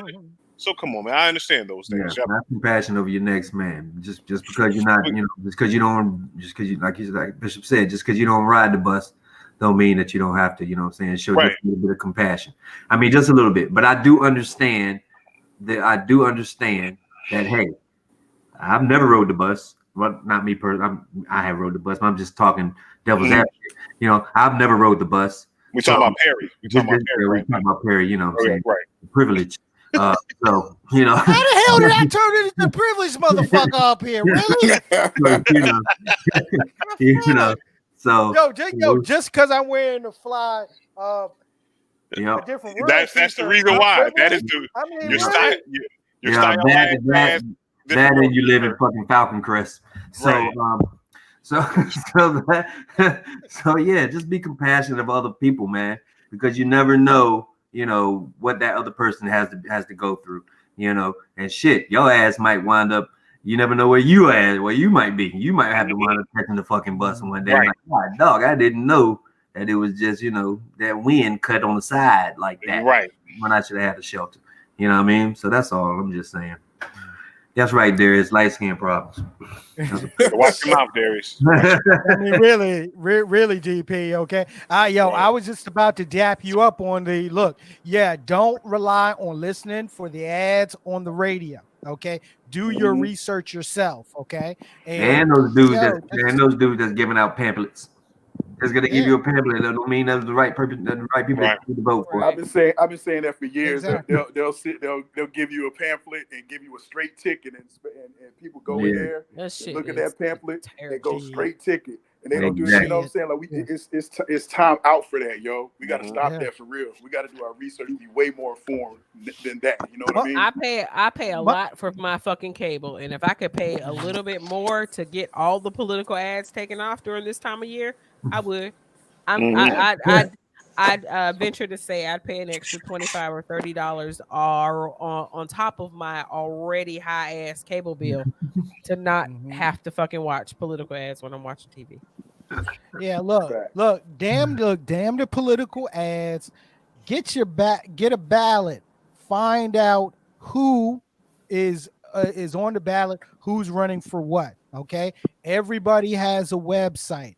Go to their websites, see what their platforms are, see what they're about, compare, contrast, and then from there, make your decision, and then take your ass to the poll and vote, motherfuckers. Every time. Okay. Well, since you so mad, I'm gonna stunt my De La Soul shirt again. You know what I'm saying? I'm gonna stunt this again. You know what I mean? Hey, I was listening to Maceo the other night, maybe Friday night or whatever on Twitch. So as of October 1st, no more live stream on Facebook. That's right. Instagram's probably coming after that because Facebook owns Instagram. So y'all need to get down with Twitch and other the B app. Twitch is coming after too. I did see something about Twitch. Yeah. Twitch, not the live videos, because Twitch's whole base is video games. That's the video playing video games. Xbox, the whole Xbox. The replays are muted if they contain copywritten music. So if I want to go now and look at videos from my favorite DJ that he did a couple of days or a few days ago, it'll be muted. But the live videos should be fine for now. Right. Well, one question is this right here. Why like because I'm thinking of this as why? Because you're thinking money. Like you're thinking like a lover of music, and you're thinking, and you're thinking because you know the elements of hip hop, and you know that the DJ is the one that breaks all the new music out. So if the DJ is playing it, then the people will go buy it, and that's how they get money in residual. But right now, that's not happening. These motherfucking record companies, they waited too late. Dib into this fucking this new world of technology that's going on, and they're losing a shitload of money. Yep. And so, I don't necessarily agree with that. No, Key, like then we have this discussion like they're trying to get DJs to start paying some kind of like fee or something for spinning records or some shit like that. DJs is what they always been doing, and the whole thing about it is that DJing is strict. Like we invented that shit, right? Like we invented that shit. We invented it. It's discouraging. However, I don't believe that record companies are losing money because through these streams, I've discovered so much music that I either didn't know about or forgot about and went and downloaded or streamed or whatever. So they're not losing money at all. People have not stopped listening to music at the click that they listened to it pre-pandemic. And now they're listening to it and downloading even a wider variety. Like I rediscovered Mandrill. My daddy used to listen to Mandrill when I was a little girl. You know what I'm saying? I went and downloaded all their shit off of Apple Music. Like record companies ain't losing shit. It is a control thing. It's a control thing, and they want you to think that they're losing money. That's what they want us to think, but it's a control thing. But aside from that, like it is like as of October 1st, no more Facebook streams. Y'all get on, like most of your favorite DJs are on Mixcloud, Twitch, the B app. Jazzy Jeff is on the B app. A lot of these DJs are starting to make their own deals for their own apps. Jazzy Jeff has his own app that he streams from. Yeah. But I say all that to say that I don't even remember what that segue was, but Friday, I, made a comment or whatever, and Maceo shouted me out and was like, "Hi, it's Keisha. Hi, I'm Maceo." So the whole setup was well, I mean, we got into a good part of the conversation. I just had to say what I wanted to say. All of it is like it's a money grab. It's bullshit. Yeah. And I think a lot of people are gonna fucking stop fucking with Facebook over and why you bullshitting on that note? All these young kids, man, I have tried to tell you, man, you have to stay focused on what's going on in this world. Trump had told China that if they do not sell TikTok to America, they're going to ban TikTok in America. So reading along that whole situation, because I'm dealing with some stocks and I'm trying to figure out what the world was popping on. So China called Trump's bluff. Was like, yo, fuck that. Fuck it. Let's see what you're gonna do. Because TikTok is not just China and America. Right. TikTok is all around the fucking world. So they're calling his bluff, and so all you young kids out here on TikTok and this, that, and the other, I advise you to find some other platform to do what you have to do, because that too is going to be shut the fuck down. Yep. Pretty much. Man, you said that shit, boy. You said that. Like, I feel like that's some real, like, state-run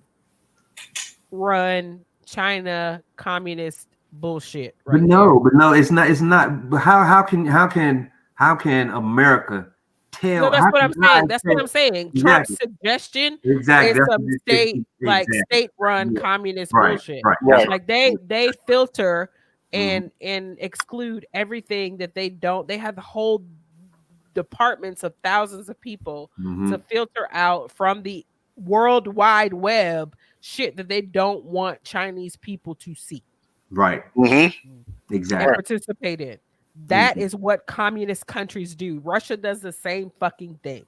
Right. This is not a communist country. And like, did we go back to the whole thing of if you're infringing on my rights because I asked you to wear a mask so you don't spit in my fucking face. Meanwhile, this motherfucker is trying to censor shit on a fucking country national level. Like, and you say shit, you don't say shit about that. You don't say shit about the fact that your president, who you love so much, is trying to is trying to censor us as a country and act like a communist nation.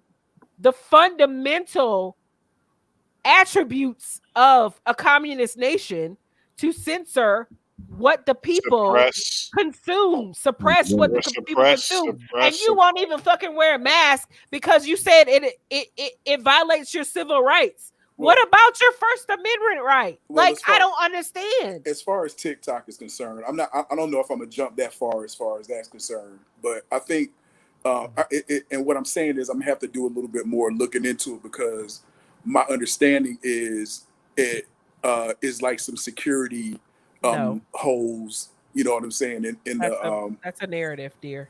That's a narrative. Are you sure though? Are you sure? I'm from what I've read, from the information that's available, it's a narrative. The CEO of TikTok proper is a U.S. citizen.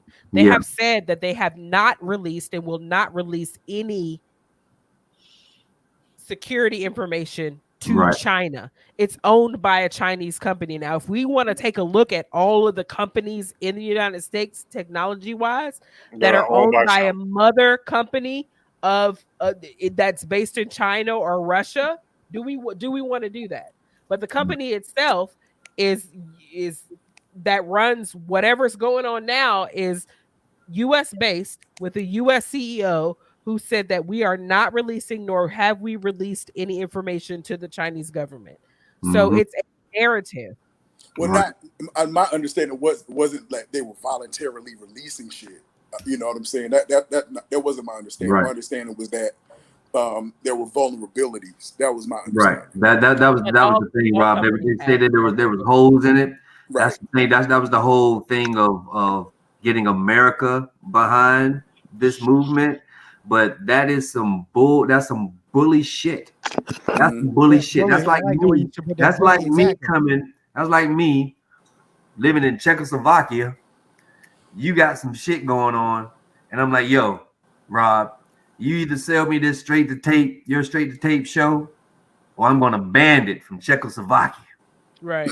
Yeah. Right. You know what I'm saying? You know, that's some exactly. You know, regardless of how many people are using it in America, yo, we were like one of your highest people using this shit in America. You sell that shit to us.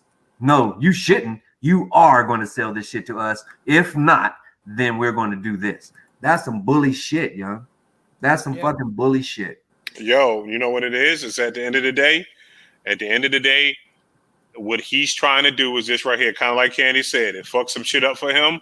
I'm going to go ahead and use my money. But at this point in time, the money ain't going to be that way. It ain't going to be there. So leave that alone, man. Leave the fucking TikTok alone. You're not going to get TikTok. It's okay. They're not going to ban it.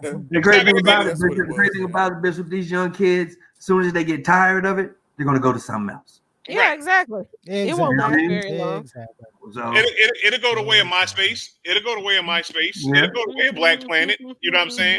Divine, all that. Yeah, it'll go with Vine. You know what I'm saying? All that. So it will be okay. Snapchat will still be here. Do people still use Snapchat, yo? I don't know. Yo, Tico. Yes. Do you have anything weird for us today? Talking about as weird as we've been talking about already? Yeah. Usually you can't come up with something weirder than what we've been talking about. Okay. Yeah, I think I got some over here. If you just give me one momento, por favor. I was so busy wrapped up into this right here, I kind of left my whole shebang off of here. Okay. All right. Hold on. Ladies and gentlemen, Tico's Theater of the Weird. Weird.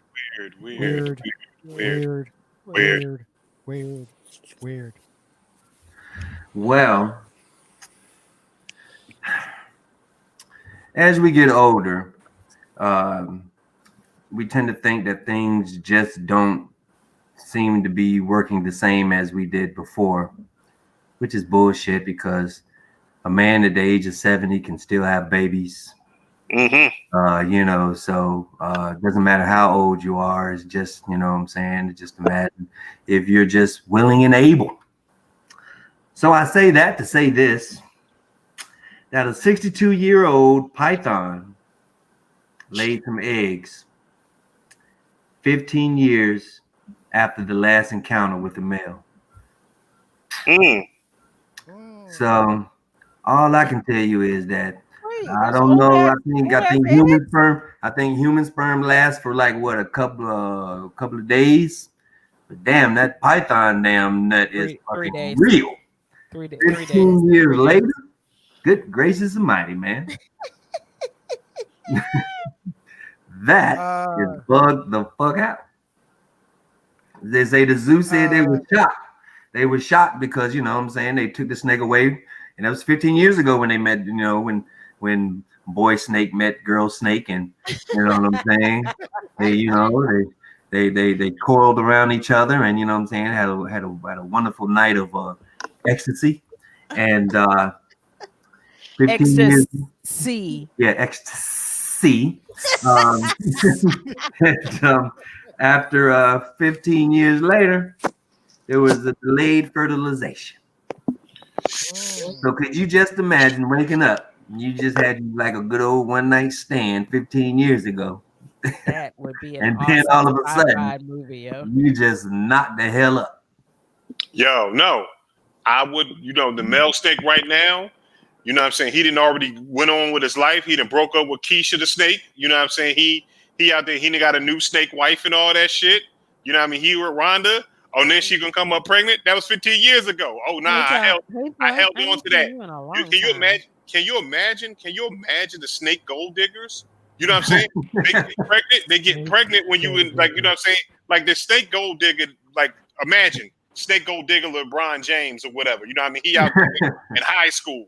She get him in the 10th grade. She hold on to that. Wait till he will $1 billion and pop out the baby. Boom! Pop out the baby. I think there should be a statue. Limitation. Exactly. Statute limitation. If you don't drop that baby in 5 years, then guess what? It ain't. Y'all girls, women out here, women out this joint getting fucking damn Botox, you know that Smith shit, fucking around these damn women holding fucking eggs in their damn gut for damn 15 years coming up. Yeah. Hold. There is a human version of this. Okay? The human version of this is taking the rubber out of the trash can when you're done. Right. That's the human version of it. Shedding your skin. Shedding your skin is snake-like. Hey, LeBron. I ain't seen you in about 15 years. Guess what? I just had your baby yesterday. What? What? That baby ain't my baby. Yes, it is. What you mean? I am so serious. I like you. So serious. Shit. God, no, boy. Man. I mean, damn, bitch, I knew you was a snake, but damn. Yes. Oh my God. Okay. Yo, can you hit us with a verse, please? Yes. So, you know, we're super serious about Black men's mental health here at Straight to Tape because it's me and a whole bunch of Black men. So, and y'all also know that I'm not a sports chick at all, but I do read the news and I watch the news a little bit, and I was disappointed in who I'll call Skip Say Less's comments. I wish he would say less. Yes, regarding Dak's admission to depression, just in general, but also even more so given what he's been through over the past few months. His brother committed suicide in April. He lost his mom a number of years ago, and his brother was still dealing with that trauma, and his brother committed suicide in his home in Texas. And so Skip basically said that he did not support, like he needs to, but he did not support Dak's admission of battling mental health because he's the quarterback of America's team, and that any sign of weakness shows that he is basically weak and unable to lead America's team.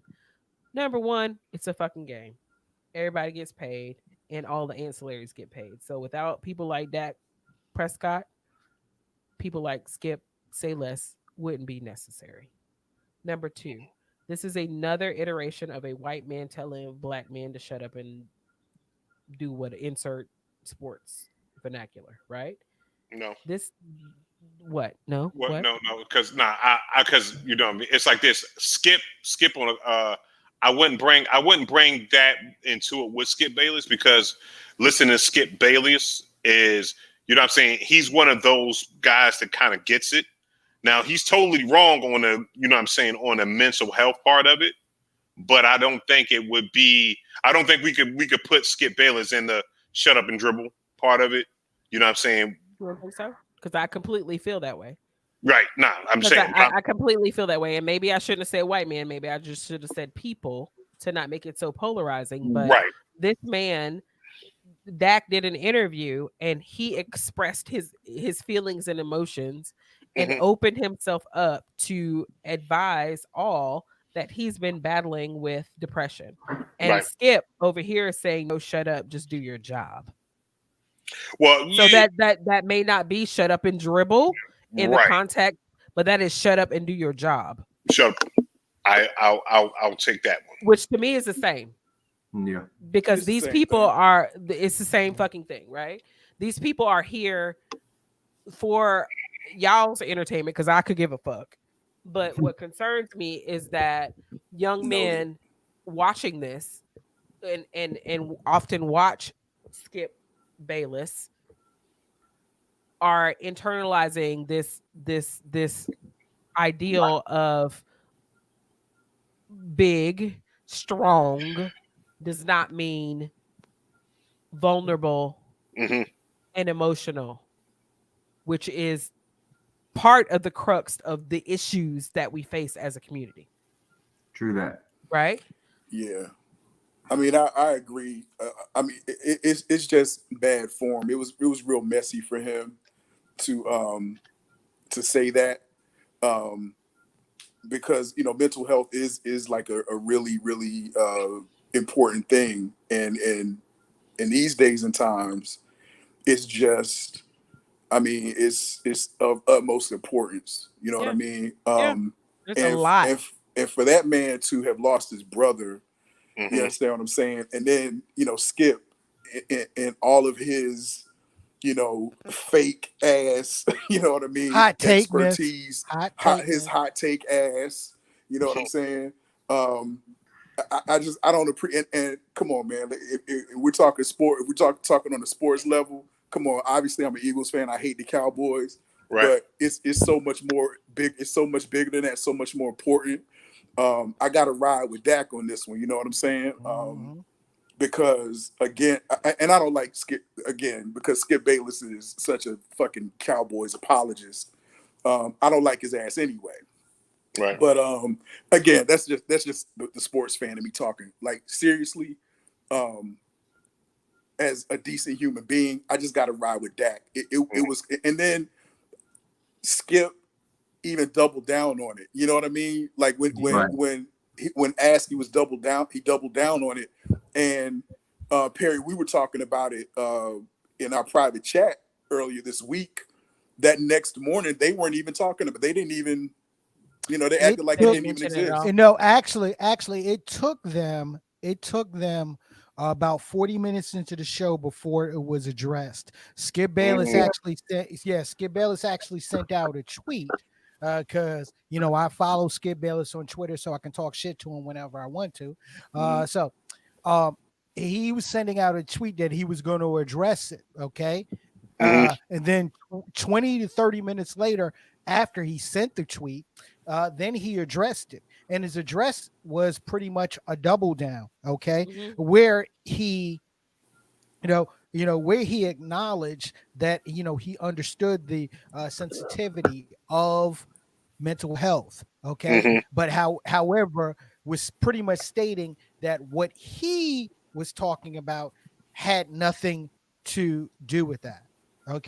Which once again, so from what I read, his response didn't even speak to what he said originally. Like none of it did. At all. It didn't it didn't speak to that. It didn't speak to the comment that his network FS1 put out in regards to this. So FS1 gave him with the statement that they put out, gave him the opportunity and of course the platform to make your apology and move on. And that's not what he did on Friday. That is not what he did at all. It was a complete double down. Okay. Yeah, I hate that, man. Because again, like I said, he's such and now I got to dip back into the sports aspect of it a little bit, because he is one of those people. He's one of those damn Cowboys fans that has completely bought into this fucking America's team hype. Right. So much so to the point that he doubled down on some ignorant shit dealing with a man's mental health just because he's the quarterback of the Dallas Cowboys, so-called quote unquote America's team. Get the fuck out of here, man. Yeah. Like, for real, that's why people can't stand Cowboys fans, because they, you know what I'm saying? He has completely sucked in and bought into this whole America's team. Oh, well, you know, it shows weakness. He can't be the leader of America's. Get the fuck out of here, man. Thank you. For real with that shit, man. It's like you said, when you're saying, Key, like, just shut up and do your job. Mm-hmm. You know who else did that? Robin Williams did that. Mm-hmm. Robin Williams was quiet. Yep. He kept working. Yep. He kept doing his job. Mm-hmm. You know what he did? He died. Yep. Mm-hmm. Yep. So people can sit here, you know, with mental health and continue to keep doing the same thing, keep doing the same routine over and over and over again, where it's like muscle memory, you know what I'm saying, doing it like that. But at the same token, you know, when you're not there, you're not there. Yeah. And we have to be really mindful of that, you know, and just because somebody's smiling in your fucking face and saying everything is okie dokie, or you might see this, that, and the other, there's no telling what the hell is going on in that man's mind. Yeah, exactly. And you have to be mindful of that. You have to be very mindful of stuff like that. When you put shit like that in the air, and then let's just say the Cowboys just start fucking up. Oh, it's because he's mentally not here. He's mentally not there. So if he's not mentally there, then I don't know how the contracts are. I don't know how that goes. I don't know if you have some type of clause of mental health. I don't know how that works out. But, you know, it could be used.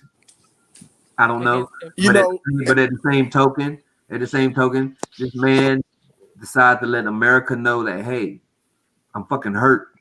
This is what's going on with me. So instead of saying like, yo, just do your fucking job and shit, yo, let's get this man some help.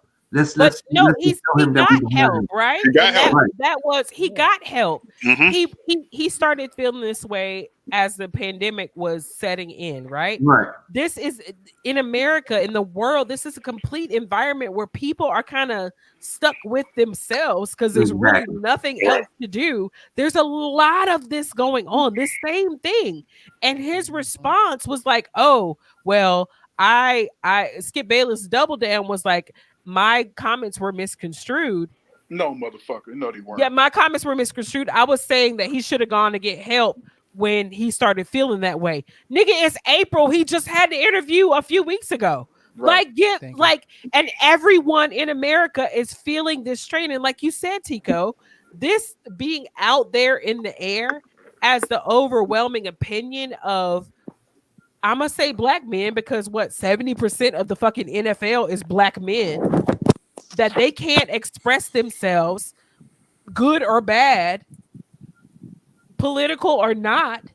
They just need to play is super detrimental. Yeah, it's not just detrimental to those individuals, but to our children. Like, I don't understand what the fuck these white people get. Like, where the fuck do y'all get off? Well, like, you got a grandma that's addicted to Xanax, probably. Like, I don't fucking understand. Why can't this man express himself? I don't understand. I think with Skip Bayless, because I'm gonna take another joint on it too. I'm thinking of like you said, because me and Rob know that Skip Bayless is a diehard Cowboy fan. So we could take Dak Prescott out of it, right? Let's take Dak Prescott out. Let's put another quarterback in there. You know what I'm saying? We'll put Drew Brees in it. You know what I'm saying? And if Drew Brees would have said the same thing, guess what Skip Bayless would have said? The same exact thing. Because you know what it is? He's a diehard fan. If Dak Prescott said that and he was playing for the New York Giants, Skip Bayless wouldn't have said the same thing he said. It's all these factors that we have to look at. First of all, it's because your team ain't shit and ain't been shit for a while. You know what I'm saying? You know what I mean? So that's what it is. It's like my team ain't shit and my quarterback, what he think that is, My quarterback's making excuses on the reason why we joined. So that's the reason why the outlying of, and it's like this because you're a football player and you're the quarterback, and everybody understands the quarterback is supposed to be the most cerebral player on the field. You know what I'm saying? That's why a long time ago they said that black people couldn't be quarterbacks because we weren't smart enough to be quarterbacks. And it wasn't that long ago. It wasn't that long ago. You know what I'm saying? So it's like, you know what I mean? And you take all those factors down, and the fact that you said Skip Bayless likes to talk shit. Like Skip Bayless won't give LeBron James his products. You know what I'm saying? So when you know what I'm saying, so you gotta kind of take anything his stupid ass say with a grain of salt. You know what I'm saying? On some shit, he's smart enough to be like, I defer to that shit. But again, I don't accept that at all because this man has a platform. His words were carefully chosen at the time he said this bullshit, and then he doubled down on that shit. You might, I feel like you're a fan, and that's okay. But this is bullshit right here. No, I'm not because you're not taking he's not taking responsibility for what he said at all. Yeah. I see what you're saying. I see what you're saying, Keisha. But I think what Bishop is saying, because we look at, we watch First Take, and we listen to Skip and Shannon, and we know Skip Bayless's mannerisms and how he talks and how he deals with these situations as far as sports is concerned. You have to understand, and again, I hate to trivialize this, but it's just this petty. I hate to trivialize it with just sports, but going on what Bishop said, Skip Bayless is that much of a Dallas Cowboys apologist and fan and fanboy that he will go that far to paint a narrative that Dak Prescott is weak just to use his media platform to create this narrative that Dak Prescott can't lead the Dallas Cowboys. Right. I understand that. So let me say this from a non-sports fan, from a news fan, that shit is stupid and irresponsible. No, we listen to what I'm saying. Listen to what I'm saying. Agree. I get it. The root of the word fan is fanatic. You understand what I'm saying? He has done this and said this and doubled down on this at the detriment to a lot of people, not just Dak Prescott, right? Right. We agree. A lot of people. So it's not, I don't give a fuck about his mannerisms or like what y'all telling me is that it's fucked up, but that's just how he is. And y'all know I don't go that route. No, that's not what we're saying. That's definitely not what we're saying. Definitely not what we're saying. Yeah. We're just saying that he's just that petty of an asshole to do it. I'm just clarifying. To put the narrative out there so that the wheels start turning somewhere, some way. Right. Right. I'm not justifying it whatsoever at all in any way, shape, or form. Justifying this shit. I agree. I know you're not. Fucked up. I know you're not. So and it's like this. And what we trying to say this also too is just like this because I don't think it's a race thing. You know what I'm saying? It's not Skip Bayless saying that hey I'm a powerful white guy and this is what I want going on. Because again, if you look at not straight to tape, but if you look at the show, please look at straight tape. You always look straight tape. But you know what I'm saying? But when he was having those conversations with Shannon Sharp and everything like that, you know, you got to really look into, you know what I mean, the mind of Skip Bayless on how he was raised and all that stuff, you know, and it's like, you know, I guess Skip kind of gets it on that part. But again, I've seen Skip Bayless with the Cowboys. If you look at his Instagram shit, he's got videos of him throwing away his Dallas Cowboy hats and jerseys and all that stuff when they don't do something right. You know what I'm saying? So again, he's a fanatic. He's 100% fanatic. And I think if there was any quarterback, I don't care race, creed, color, whatever, you know what I'm saying? He would have said the same thing if they would have said that, you know what I mean? If Tony Romo would have said that shit, he would have got on Tony Romo's ass the same way. So I think it's just that it's like, he don't downplay because the fact is that these NFL players need more help than a lot of other sports teams because they get hit in the fucking head. You know what I'm saying? Like you know what I'm saying? Every day. So it's like this. Like if somebody says, "Hey, I'm dealing with depression," I think we should because that's what happened with Junior Seau. You know what I mean? Brain was so damaged, he started dealing with depression and killed himself. Yeah. Didn't they? Aren't they using his brain for study still? Yeah, they are. Yep. And so that's even more reason. Like nigga know this. He knows this shit, right? and you're still gonna But anyway, sometimes Key, they try to throw the alley up, and sometimes they try to throw the alley. I don't know if he was trying. I haven't seen the interview. I haven't seen it in its entirety. Sometimes somebody will lob the ball. Maybe he was waiting for Shannon to come. I don't know. But even in that aspect, that's still fucked up. Yeah. What did Shannon say, Perry? I'll say this. I'll say this. I'm gonna wrap it, okay? But I'll wrap it with this, okay? It's hot take culture, okay? It's hot take culture. It's the embrace the debate platform, that was created by the former producer of the Skip and Shannon show, who came over from ESPN, where he created that platform. Jamie, I forgot his last name. However, okay, embrace the debate can be toxic, and in this case, it was once again toxic.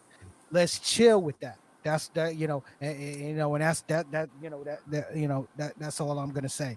Key, great verses. Great. I did it for you guys. Yeah, thank you. Thank you, baby. Ladies and gentlemen, once again, thank you for catching us on Straight to Tape. We're here as always Sundays, 2 p.m. Eastern Standard Time. Facebook, also on our YouTube channel, Straight to Tape on the Tube. Okay, remember, the audio version of Straight to Tape is available on your favorite podcasting platforms. The Linktree link is in the comments section. It's on all of our social media platforms as well. So look, go by, pick your platform and go ahead and subscribe. Share the show. As always, share the show. Turn your friends on to this. All we're trying to do is be your favorite podcast out this motherfucker. All right? Yo, Rob. Yo, man, give some love to the comment section, because they were rather active today. I see, and I had some catching up to do, because I'm having massive technical difficulties over here today. I think Perry's Wi-Fi and Karma got together and formed a tag team. You want me to do it, baby? You want me to do it, Rob? They jumped my ass, man. They jumped my ass today, boy. Like Tully and Horn and shit. If Cricket can't get the one they want, I'll go ahead and shout them out, Rob. If Cricket can't get the one they want, they're gonna get the one next to you. Right. Shut up, Tico. All right. We're gonna do a little love to Tanya Clark. Thanks for joining us today. Karsten, big ups. DP in the comments, heavy today. Yeah. Hey, Berkeley DP was heavy Gold. today, for real. Berkeley Gold, thank you. What up? Jimmy, what up? Jimmy. What up? Latricia. Yo, Jimmy, podcast, man. Talk to me. I want to be on that wrestling podcast. I'm just putting it out there. Oh, okay. Latricia Major, thank you for coming through. Candy, as usual. Thanks, my lady. Straight to Tape, we are Shonda White. Thanks for joining us today. We got Big Cease in the house, Cake God. We got Big Cake God in the house. Justin, thanks for joining us a little bit today. Let's see who we got. Who else do we got here? That's it. Belated happy born day to the homie DP. Yeah, celebrated his birthday last week. Saw my just smoking cigars and drinking whiskey. Yes. That's always. But thank you as always. Especially thank you here on this first NFL Sunday for joining us. If you did, we really appreciate it. Man, this NFL Sunday was crap to me. It's crap. Okay, Bishop. I'm not watching it. So, are they doing the same thing they're doing in the NBA? Do they have televisions in the stands? How's that working? Nah, they're not showing the stands whatsoever. It's just nobody in the stands, and they're pumping in crowd noise. And they're pumping in crowd. Yeah, there's noise, only Go ahead. Sorry, I was gonna say there's only 8 stadiums that are actually allowing live fans in, and they're only gonna be at like around 20%. So 20%. Wow. Yeah. But yeah, we my beloved Eagles lost by 10 points to the Washington Arahams. Yeah. What's the name? The Washington, what's their name? What's the names? What's the names? The Washington, what's the names? The who's they face? The who's they faces? The who's they faces? Yeah. Whatchamacallit? The Washington whatchamacallit? Oh, great. That means the boy's dad normally comes over here on Sundays, and so he was supposed to come over. He normally comes over in the morning. He takes to play tennis. But he texts his morning like, "Oh shit, I forgot it's football. I'll be over here later." So he's a Washington. What's their names? Fan. Yeah, we don't give a fuck. We don't care. Do that to me. Yo, Bishop. I said congrats. Yeah. Yo, Bishop, man, what should we expect this week on Intelligently Ratchet? Man, we're gonna talk about the Washington what's his names, and then whatever. Oops, I'm sorry. What happened? Wow, really, Key? Really? Key, really? Key, stop dropping people out. Key, really? Really, Key? Really? Explain to the people why you did that. So explain to the people why you did that. I am a rotating hostess on Intelligently Ratchet. And not last week, but the week before last, I was in the middle of multiple points, and Bishop dropped my ass off. Dropped me on the curb. He just dropped me off just like this. Boop. Oh my God. So I promised him, till you do right by me. Till you do right by me. Bishop, she got your ass, homie. Got you good, son. She got you good, cuz. Hey, Bishop. All right, baby. You can't even Bishop, hate on that, Bishop. Let's try it. Yeah, no, you can't, man. Let's try this again, okay? Bishop, what you got going on Intelligently Ratchet this week? This week we're going to Intelligently Ratchet. Listen. All right, listen. Come back. Keisha won't be on the television. Oh, shit. Oh, man, not again. God. You know what? Ladies and gentlemen, for I love you. Thank you, Rob. There you go. Yo, look. I believe a friend of the show once said that all of us on the show has a little bit of pettiness in us. Okay, some more than others, and this was a petty moment. So, Keisha, back away and let us see your from yours and let us see your hands. Okay, let's see your hands. We're gonna try this again. Go ahead, Rob. Do it. She got her foot up. Bishop, what's coming up on Intelligently Ratchet this week? Just tune in. Please just tune in at 9 o'clock. Wednesday night. What day? What day? Facebook Live. What Wednesday. day? He said Wednesday. Wednesday, 9 o'clock, Facebook Live, YouTube Live. That's all I got.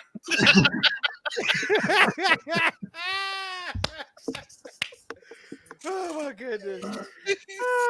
Oh my God. Oh my goodness. Oh, that made my stomach hurt. Yeah. That made my stomach hurt. Oh, man. Ladies and gentlemen, for the comedian Tico de Gallo. Yo, saying goodbye is always a hard thing to say, but I'll just leave you with this. There was a cowboy that got caught by a Native American chief. And the chief said, "Hey, before we scalp you, we're going to give you three requests."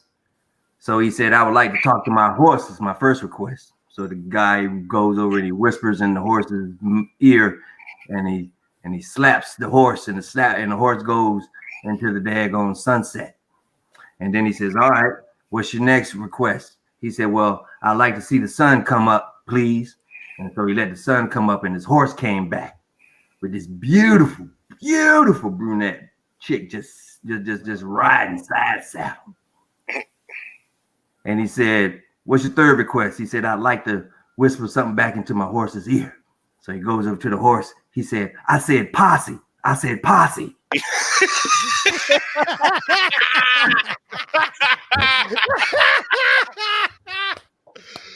That's good one, friend. That's a good one. Goodbye, ladies and gentlemen. Ladies and gentlemen, the First Lady of S2T, the quintessential hip hop Keisha with a Y. Bye, y'all. I got my casseroles in the oven. I'm ready to sing Patty and Gladys tonight. Ah, yes. Patty LaBelle and Gladys Knight versus battle. I have been singing Patty LaBelle all day and Gladys Knight all day. So I'm ready. My vocal cords are warmed up. I'm voting for Gladys. Everybody wins. Everybody wins. I'm just going to enjoy. And of course, our social media assassin, #1 Rob Maximus. Bishop gonna just storm off like that, like a jilted lover. Yeah, he just walks. He don't know those artists. He's a young buck. He don't know those artists. He's just gonna storm off. Anyway, hey, listen, man.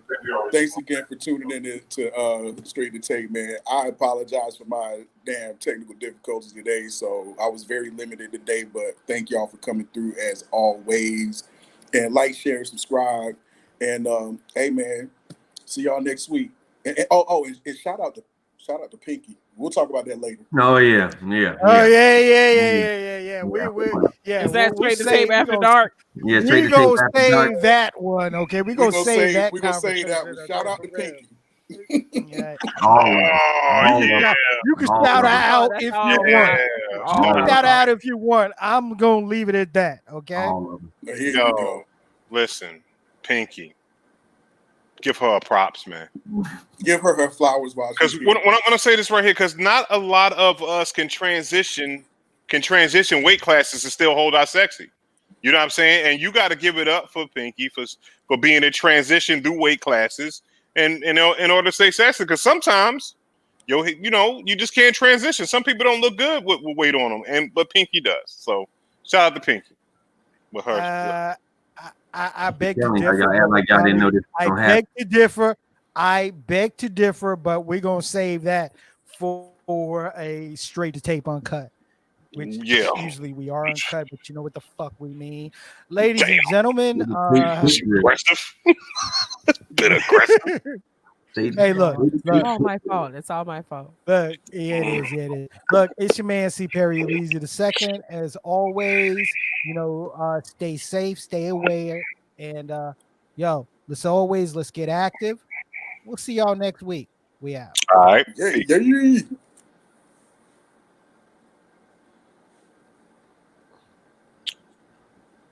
We supposed to pause? Wow, he's trying to. Oh no, this is no play now, Trump. Shut up.